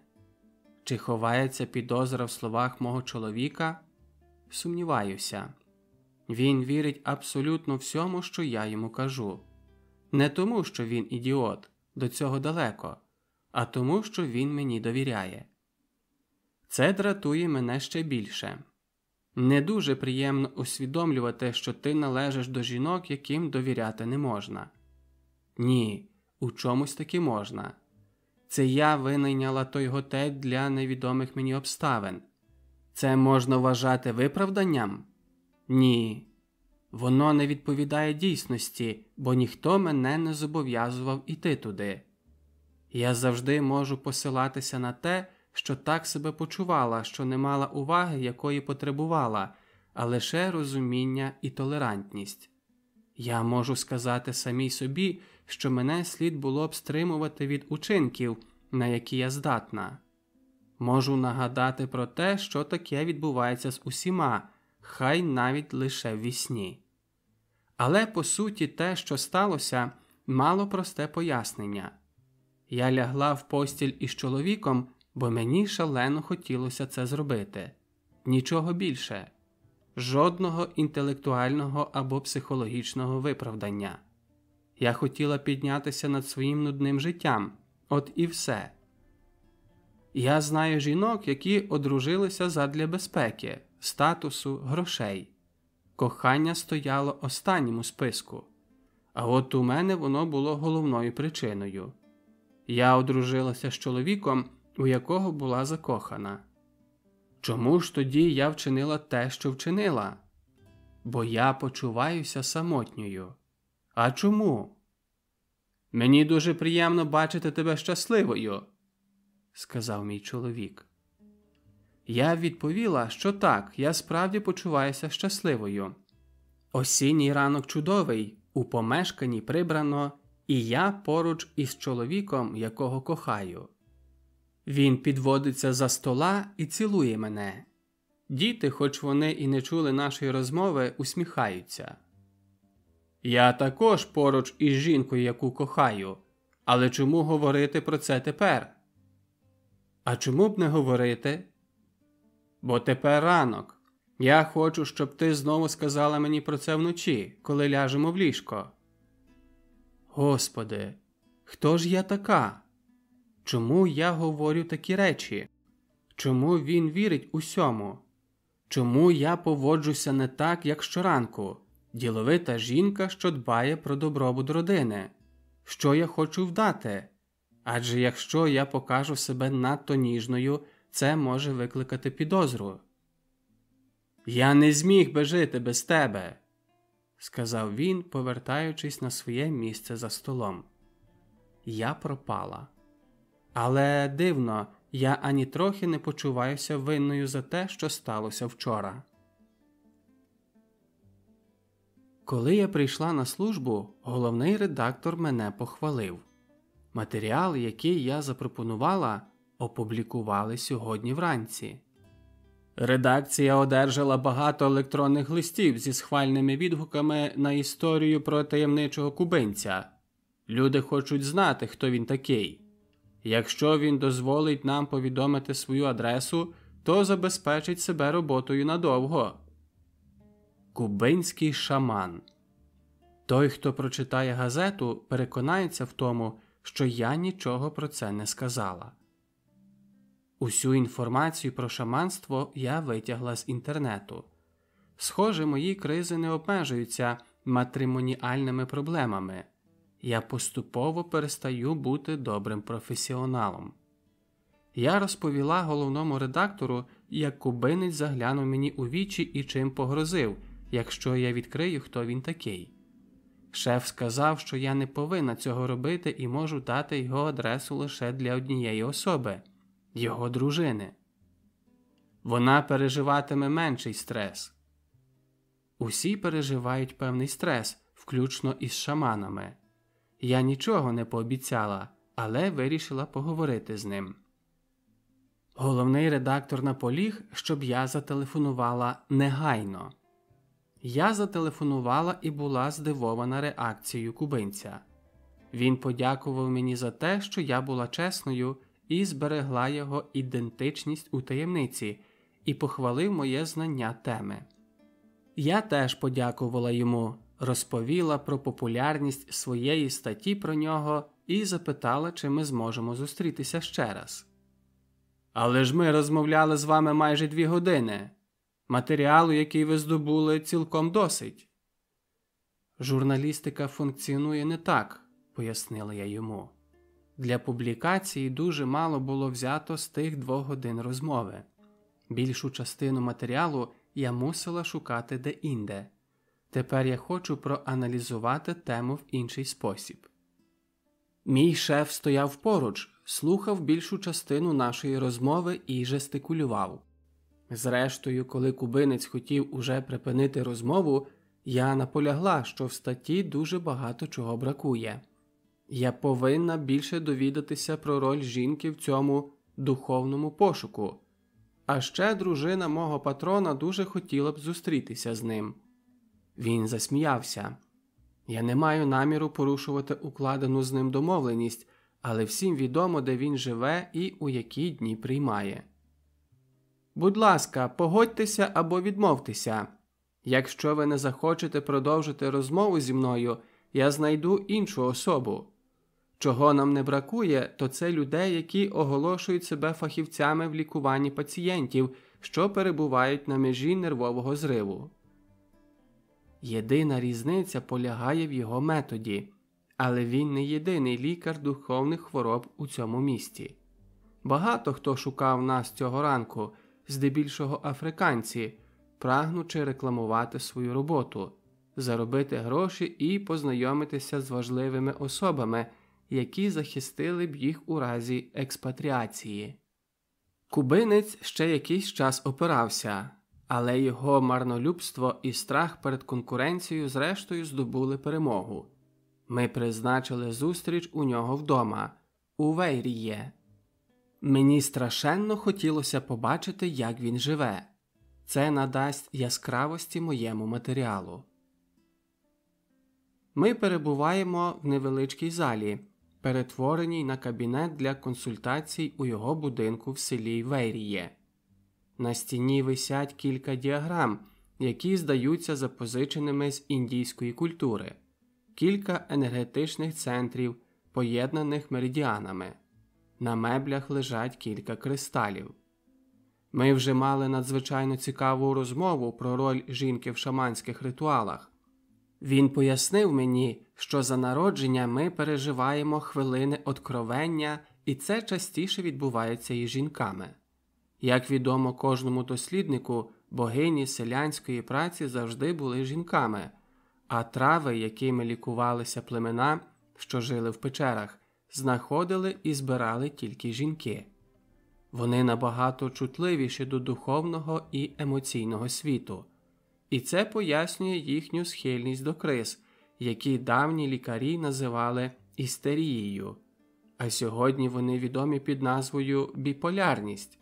Тенденція переходити від абсолютного ентузіазму до глибокого смутку по кілька разів на день. Кубинець запевняв мене, що духи більше схильні розмовляти з жінками, ніж із чоловіками, бо вони краще розуміють мову, яку не можна виразити словами. Я спробувала застосувати те, що здалося мені його мовою. «А чи ймовірно, що внаслідок нашої перебільшеної вразливості злий дух має змогу штовхати нас на вчинки, які нам не до вподоби. Він не зрозумів мого запитання. Я переформулювала його. Якщо жінки так легко переходять від радості до смутку? Хіба я сказав так легко? Ні, я цього не казав. Навпаки. Попри свою надзвичайно гостру вразливість, вони набагато стійкіші і наполегливіші, ніж чоловіки. Як у коханні, наприклад. Він згідно кивнув головою. Я розповіла йому все, що зі мною сталося, і ударилася в сльози. Він залишився незворушним, але його серце було не з каменю. Коли йдеться про перелюб, тут особливо не допоможеш. У цьому випадку особа щаслива тим, що відбувається. Водночас у того, хто почуває себе в безпеці, оживає потяг до авантюр. Це ідеальна ситуація для перелюбу. Що штовхає людину на адюльтер? Це не моя сфера діяльності.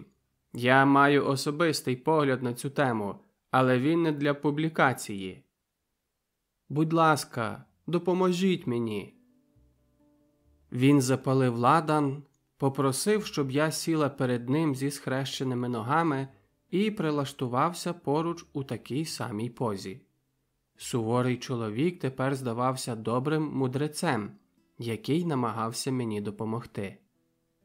Якщо одружені особи, хай там із якої причини вирішують залучити до свого шлюбу третього партнера, це не обов'язково означає, що взаємини між подружжям складаються погано.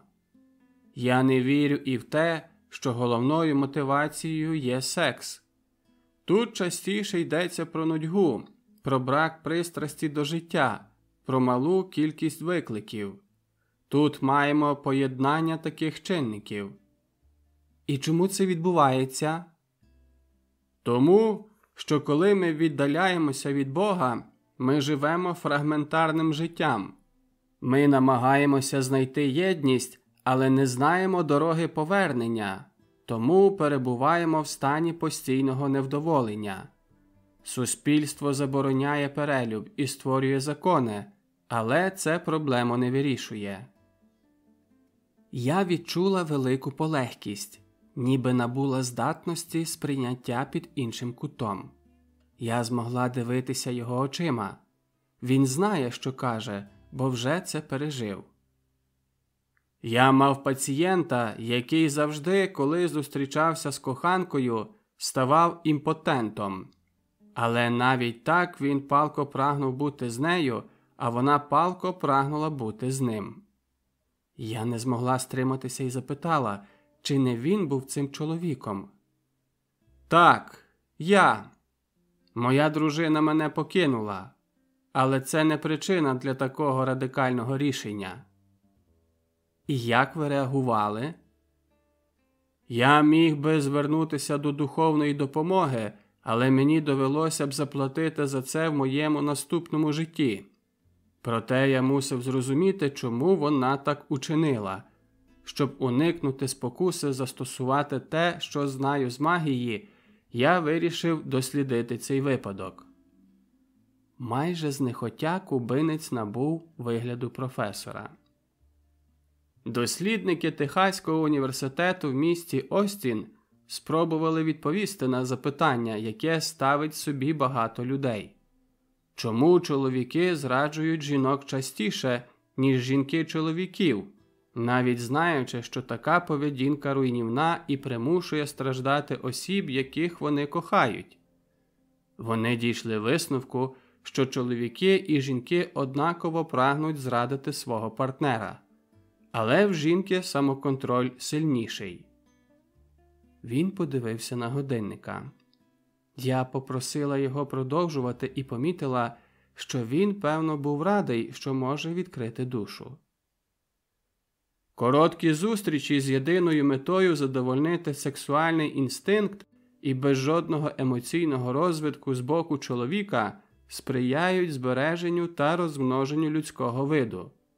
Розумні жінки не повинні звинувачувати чоловіків за це.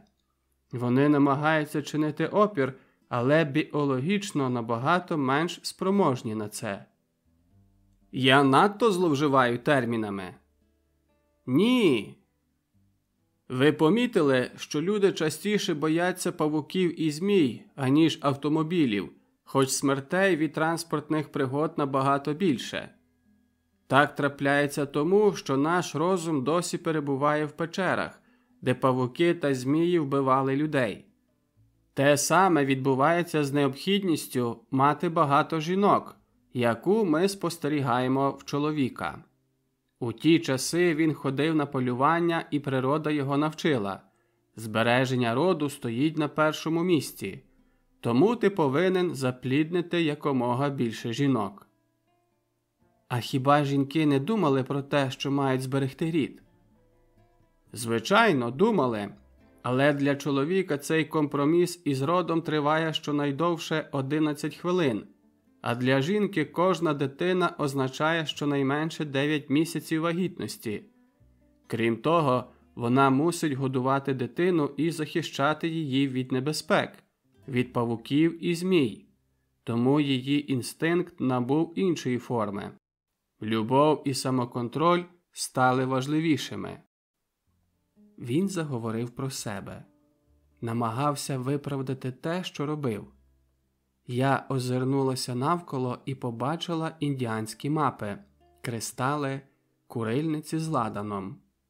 По суті, усі ми однакові. Робимо ті самі помилки і ставимо собі ті самі запитання, що не мають відповіді. Кубинець ще раз подивився на годинника і сказав, що наш час закінчився. До нього має прийти інший клієнт, і він не хоче, щоб пацієнти зустрічалися в його почекальні. Він підвівся і провів мене до дверей. «Я не хочу бути грубим, але, будь ласка, більше не намагайтеся зі мною зустрітися. Я сказав вам усе, що мав сказати». У Біблії написано: «Однієї ночі, коли Давид підвівся і вийшов на терасу свого будинку, він побачив жінку, яка милася, і вона була дуже гарна. Тоді Давид послав запитати, хто вона така. І йому відповіли, що це Вірсавія, одружена з Урієм. Тоді Давид послав своїх людей, і вони її привели до нього. Вони залишили їх наодинці, а потім вона повернулася до себе додому. Через певний час вона послала Давидові повідомлення: «Я вагітна». Тоді Давид наказав, щоб Урія, вірного йому воїна, послали на битву з дуже небезпечною місією. Він загинув, а Вірсавія стала жити з царем у його палаці. Давид – великий приклад, ідол поколінь, безстрашний воїн, не тільки вчинив перелюб, а й послав на смерть свого суперника, використавши його вірність і відданість своєму царю. Я не маю потреби шукати біблійні виправдання ані для перелюбників, ані для вбивць. Але мені пригадалася ця історія. Я пам'ятала її від часів навчання в школі. У тій самій школі, де Жакоб і я цілувалися навесні. Тим поцілункам довелося зачекати 15 років, щоб повторитися. І коли вони повторилися, то були зовсім не такими, якими я їх собі уявляла. Вони здалися мені брудними, егоїстичними, брутальними. Але я все одно мріяла, щоб вони повторилися знову і якомога скоріш. За 15 днів я і Жакоб зустрілися 4 рази. Нервозність потроху минула. У нас були і нормальні, природні взаємини, але були і неконвенційні. Я досі не реалізувала свою фантазію зв'язати його і примусити цілувати мою пуцьку, доки я переживу стільки оргазмів, що більше не зможу витримати, але сподівалася, що мені це вдасться. Поступово Маріанна втратила будь-яке значення для мене. Я знову була з її чоловіком, і вона мені ані трохи не заважала бути з ним.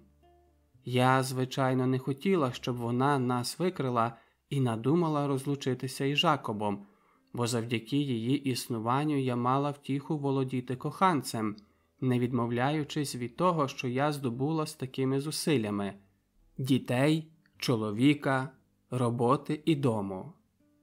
Що ж мені робити з кокаїном, який досі в мене зберігається і може бути знайдений у будь-яку мить? Я витратила на нього багато грошей, але не можу наважитися знову продати його. Це був би хибний крок. Я заприсягнулася ніколи не вживати його. Я могла подарувати наркотик тим людям, що, я знаю, застосовують його, але не хочу зашкодити своїй репутації. А ще гірше, як вони запитають потім, чи можу я роздобути ще. Реалізувавши свою мрію лягти до ліжка із Жакобом, я зійшла на вершину своїх мрій, звідки швидко скотилася до реальності. Я відкрила, що хоч і вважаю це коханням, насправді відчуваю лише пристрасть, яка може закінчитися в будь-яку мить. І я зовсім не маю наміру утримувати її. Я здійснила свою авантюру, здобула втіху від порушення шлюбної вірності, пережила новий сексуальний досвід, спізнала радість. І при цьому не зазнала жодних докорів сумління. Я зробила собі подарунок, на який заслуговувала після стількох років бездоганної поведінки. Я перебувала в мирі із собою, принаймні до сьогодні. Після багатьох днів, коли мені добре спалося, я відчула, як дракон підіймається з безодні, де він досі спочивав. У чим полягала моя проблема? У мені чи в близькому Різдві? У цю пору я почуваюся найбільш пригніченою. І йдеться не про гормональний безлад чи відсутність певних хімічних компонентів в організмі. Я задоволена тим, що в Женеві це свято не збурює скандалів, як в інших краях. Одного разу мені довелося провести свята кінця року в Нью-Йорку. Повсюди горіло світло, були прикраси, вуличні хороводи, декоровані вітрини, олені, дзвони, клапті штучного снігу, дерева, обвішані кульками всіх кольорів і розмірів, усмішки, які поприлипали до всіх облич. І я з абсолютною переконаністю вважала себе відхиленням, не сумнівалася в тому, що я одна почуваюся тут абсолютно чужою. Хоч я ніколи не вживала ЛСД, я відчувала, що мені потрібна принаймні потрійна доза, аби я змогла побачити всі ті кольори. Єдине, що ми маємо тут, то це деякі рекламні заклики на головній вулиці, либонь через присутність туристів.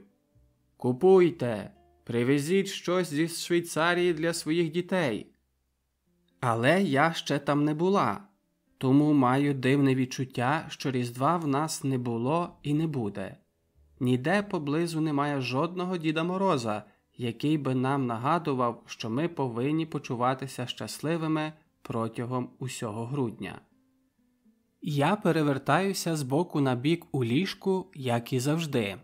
Мій чоловік спить, як і завжди. Ми покохалися. Тепер ми кохаємося частіше.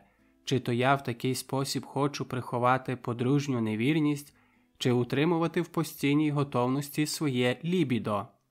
Факт полягає в тому, що тепер я кохаюся з чоловіком із більшим ентузіазмом.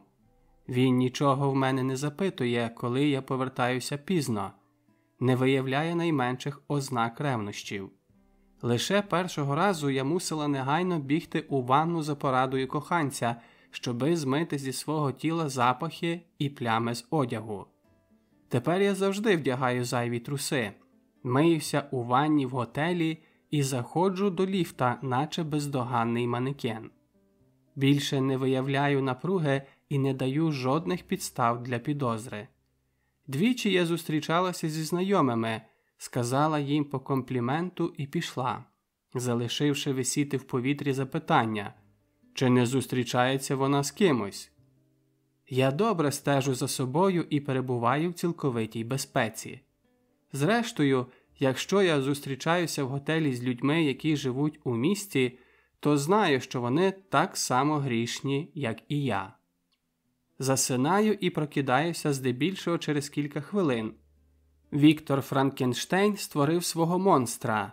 Доктор Джекіл дозволив, щоб містер Гайд виплив на поверхню. Це мене не лякає, але, можливо, мені треба виробити для себе деякі правила поведінки. За вдачею я завжди була чесною, шляхетною, дбайливою, професійною, спроможною холодно реагувати у складні хвилини. Передусім під час інтерв'ю, коли хтось зі співрозмовників виявляє агресію або намагається уникнути моїх запитань. Але я відкрила і інший бік своєї вдачі – стихійну, дику, нетерплячу, ту, що не обмежується кімнатою в готелі, де я зустрічаюся із Жакобом, і поступово проникає в мою повсякденність. Я легко дратуюся, коли продавець починає розмову з покупцем, тоді як до нього вишукувалася черга. Коли ходжу в супермаркет, уже не звертаю уваги на ціни і на терміни придатності. Коли хтось каже мені щось таке, з чим я не згодна, можу відповісти, а можу і ні. Сперечаюся на політичні теми, захищаю фільми, які всі терпіти не можуть, і ображають тих, кого всі люблять. Люблю дивувати людей абсурдними і недоречними думками. І, нарешті, я перестала бути жінкою стриманою, якою завжди була. Люди почали помічати, як я змінилася. «Ти стала зовсім іншою», – кажуть вони. Від цього один крок до «ти щось приховуєш», а потім і до «якщо ти мусиш ховатися, то робиш щось таке, чого тобі не слід робити». Це може бути просто параноя, звичайно, але сьогодні я відчуваю в собі дві різні особи. Усе, що мусив зробити Давид, це наказати, щоб його підлеглі привели до нього ту жінку. Він не мусив нікому давати ніяких пояснень. А коли виникла справжня проблема, він послав її чоловіка на війну. У моєму випадку справи стоять інакше. Хоч якими стриманими є швейцарці, існують дві ситуації, коли вони перестають бути схожими на себе. Перша ситуація – у транспорті. Якщо ти бодай на мить затримаєшся зрушити з місця автомобіль після того, як загориться зелене світло, вони негайно починають сигналити. Якщо ми загальмуємо на миготіння вуличного знака, то завжди побачимо чиєсь бридке обличчя в дзеркальці заднього виду.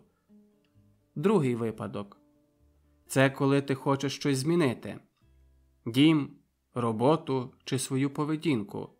Тут у нас усе стабільне, усі поводяться в передбачуваній манері.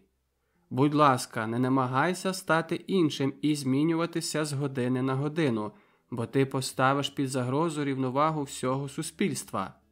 Ця країна доклала чималих зусиль, щоб стати чимось завершеним, не повертатися до стану реформ. Я і вся моя родина перебуваємо в тому місці, де був убитий Вільям, брат Віктора Франкенштейна. Тут протягом століть було болото. Поки під невтомними руками Кальвіна Женева не перетворилися на місто, яке всі шанують, сюди привозили хворих, людей на межі життя і смерті від голоду і холоду. Відтоді місту більше не загрожувала жодна епідемія. Плен-Пале – це широкий простір, єдине місце в центрі міста, де майже немає рослинності. Узимку вітер тут пронизує до кісток. Улітку сонце змушує обливатися потом. Абсурд. Та коли щось мало переконливі підстави для існування?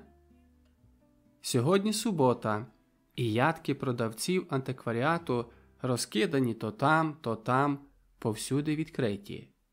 Цей ярмарок перетворився на атракціон для туристів і навіть згадується в путівниках як цікаве місце для прогулянок. Монети 16 століття тут продаються поряд із відеокасетною апаратурою. Стародавні бронзові скульптури, завезені з далекої Азії, виставлені поряд із жахливими меблями 80-х років ХХ століття. Це місце кишить людьми. Знавці терпляче оглядають якусь монету і довго розмовляють із продавцями. Більшість людей, туристи та цікаві, знаходять тут речі, які ніколи їм не знадобляться, та поза як вони дуже дешеві, то зрештою їх купують. Повертаються додому, користуються ними один раз, а потім виносять у гараж, міркуючи. Воно ні для чого не потрібне, але ціна була сміховинною. Мені доводиться безперервно стежити за дітьми, бо вони хочуть доторкнутися до всього – від цінних кришталевих ваз до мудрованих іграшок початку 19 століття. Але принаймні вони тут відкривають, що окрім електронних ігор існує цікаве життя. Мій син запитав, чи не можемо ми купити металевого клоуна, який роззявляє рота і махає руками. Мій чоловік знає, що цікавість до іграшки триватиме лише доти, доки ми приїдемо додому. Він сказав, що металевий клоун старий, ми купимо щось новеньке по дорозі додому. Але в цю хвилину наші нащадки відвернули свою увагу на ящики з кульками Гуде, якими діти в давнину мали звичай гратися в саду біля дому. Мій погляд упав на невеличку картину. Гола жінка лежить у ліжку, а над нею крилатий янгол. Запитала в продавця, скільки коштує. Перш ніж назвати ціну, дрібничку, він пояснив мені, що це репродукція, зроблена нікому невідомим місцевим художником. Мій чоловік чув цю розмову і, нічого не кажучи, перш ніж я подякувала за інформацію і хотіла йти далі, уже заплатив за картину. Навіщо він це зробив? Тут зображений стародавній міф. Коли повернемося додому, я розповім тобі цю історію. Я відчула величезну потребу знову закохатися в нього. Я ніколи не переставала його кохати, завжди кохала його і кохатиму, але наше співіснування стало надто монотонним. Любов може це витерпіти, але для пристрасті це має фатальні наслідки. Я переживала дуже складний момент. Знала, що мої взаємини із Жакобом не мають майбутнього, і віддалилася від чоловіка, з яким побудувала життя. Хто стверджує, що кохання досить, той бреше. Його ніколи не було і не буде досить. Велика проблема в тому, що люди вірять книжкам і фільмам про подружжя, яке йде через луг, тримаючись за руки, милується призахідним сонцем, палко щодня кохається в чудових готелях із видом на Альпи. Я і мій чоловік уже пройшли через усе це, але магія тривала лише рік або два, не довше. Потім ми одружилися. Треба було вибрати і обладнати дім, кімнату для дітей, які мали в нас народитися. Були поцілунки, мрії, тости й шампанським у порожній залі, що незабаром стала такою, якою ми її собі уявляли. Кожна річ на своєму місці. Через 2 роки народилася наша перша дитина. Будинок уже не мав місця для чогось нового, а ми все додавали і додавали до нього всілякі речі, ризикуючи справити враження, що живемо, аби затьмарити інших, і живемо, купуючи та чистячи антикваріат, який згодом за безцінь продадуть наші спадкоємці, і він опиниться на ярмарку в Плен-Пале. Після 3 років шлюбного життя один точно знає, що другому подобається і що він думає. На святах або на вечерях ми мусимо вислуховувати ті самі історії, які чули по кілька разів, щоразу вдаючи подив, а іноді змушені і підтверджувати їх. Секс перетворюється з пристрасті на обов'язок, а тому буває дедалі рідше. Незабаром шлюбні партнери кохаються лише раз на тиждень, і то не завжди. Жінки зустрічаються і розповідають про ненаситний вогонь своїх чоловіків, тобто брешуть і брешуть безсоромно. Усі це знають, але жодна з них не відмовиться від такої брехні. Ось тоді і настає час позашлюбних взаємин. Жінки розповідають, а тож, вони розповідають про своїх коханців і про їхній ненаситний вогонь. У цих розповідях є частка правди, бо в більшості випадків перелюб відбувається в зачарованому світі мастурбації, світі цілком реальному, у який ми наважуємося проникнути, готові віддатися першому ліпшому, не звертаючи уваги на його чесноти. Ми купуємо дорогий одяг і вдаємо скромність, хоч виявляємо більше хтивості, аніж 16-річна дівчина. Але дівчина принаймні вміє стримуватися. Зрештою, настає хвилина, коли треба урвати стосунки. Чоловік перебуває по багато годин поза домом, заклопотаний своєю роботою, а дружина приділяє більше часу, ніж треба, піклуванню про дітей. Ми перебуваємо в цій фазі, і я налаштована зробити все, аби змінити ситуацію. Лише кохання не досить. Мені треба знову відчути пристрасть до свого чоловіка. Кохання – не тільки почуття, це мистецтво. І як у кожному мистецтві натхнення не досить, треба ще і добре попрацювати. Чому янгол відлітає і залишає голу жінку в ліжку? Це не янгол, це Ерот, грецький бог кохання. Дівчина, яка була з ним у ліжку – Психея. Я відкорковую пляшку вина, наповнюю келихи. Він поставив картину на камін без вогню, декорацію в будинках із центральним опаленням, і почав розповідь. Жила така собі вродлива принцеса, якою всі захоплювалися, але з якою ніхто не хотів одружуватися. У розпачі цар попросив поради в бога Аполлона. Аполлон сказав, щоб він залишив Психею одягнену в жалобу на вершині гори. Перш ніж настане день, до неї прийде змій, щоб одружитися з нею. Цар підкорився. Принцеса чекала всю ніч, помираючи від страху і холоду, коли з'явиться її чоловік. Зрештою, вона заснула. Прокинувшись, побачила себе в пригарному палаці з короною на голові. Щоночі чоловік приходив до неї, і вони кохалися. Але він поставив перед нею одну умову. Психея могла мати все, що захоче, але повинна була цілком довіряти йому і ніколи не намагатися побачити його обличчя. «Який жах!» – подумала я, але не наважилася його урвати. Дівчина жила щасливо протягом тривалого часу. Вона мала комфорт, ласку, радість, і її палко кохав чоловік, який навідувався щоночі. Проте її знову і знову опановував страх, що вона одружена з бридким змієм. Якось наприкінці ночі, коли чоловік заснув, вона запалила вогонь. І тоді побачила Ерота, побачила поруч із собою в ліжку чоловіка дивовижної вроди. Світло його розбудило.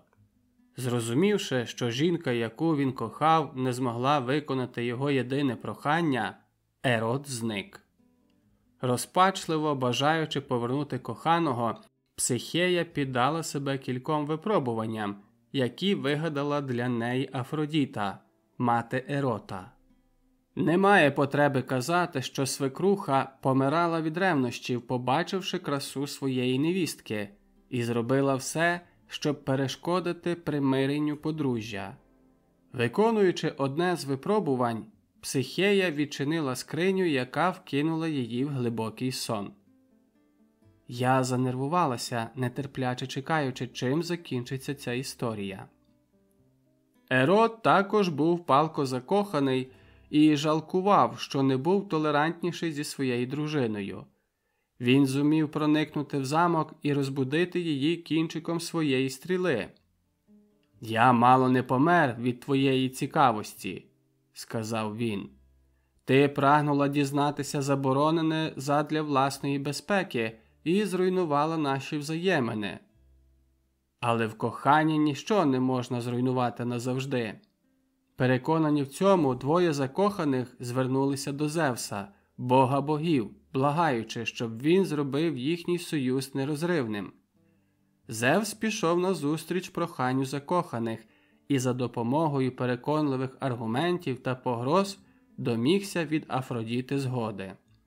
Відтоді Психея, підсвідома, а отже і логічна наша частина, і Ерод, кохання, залишилися разом назавжди. Я налила собі ще вина. Оперлася головою йому на плече. Той, хто з цим не погодиться і завжди шукатиме пояснення магічним і таємничим людським стосункам, утратить те, що має в житті найкращого. Сьогодні я почуваюся, як Психея на скелі, терплячи холод і страх. Але якщо мені пощастить пережити цю ніч і віддатися таємниці життя та вірі в нього, я прокинуся в палаці. Мені потрібен лише час.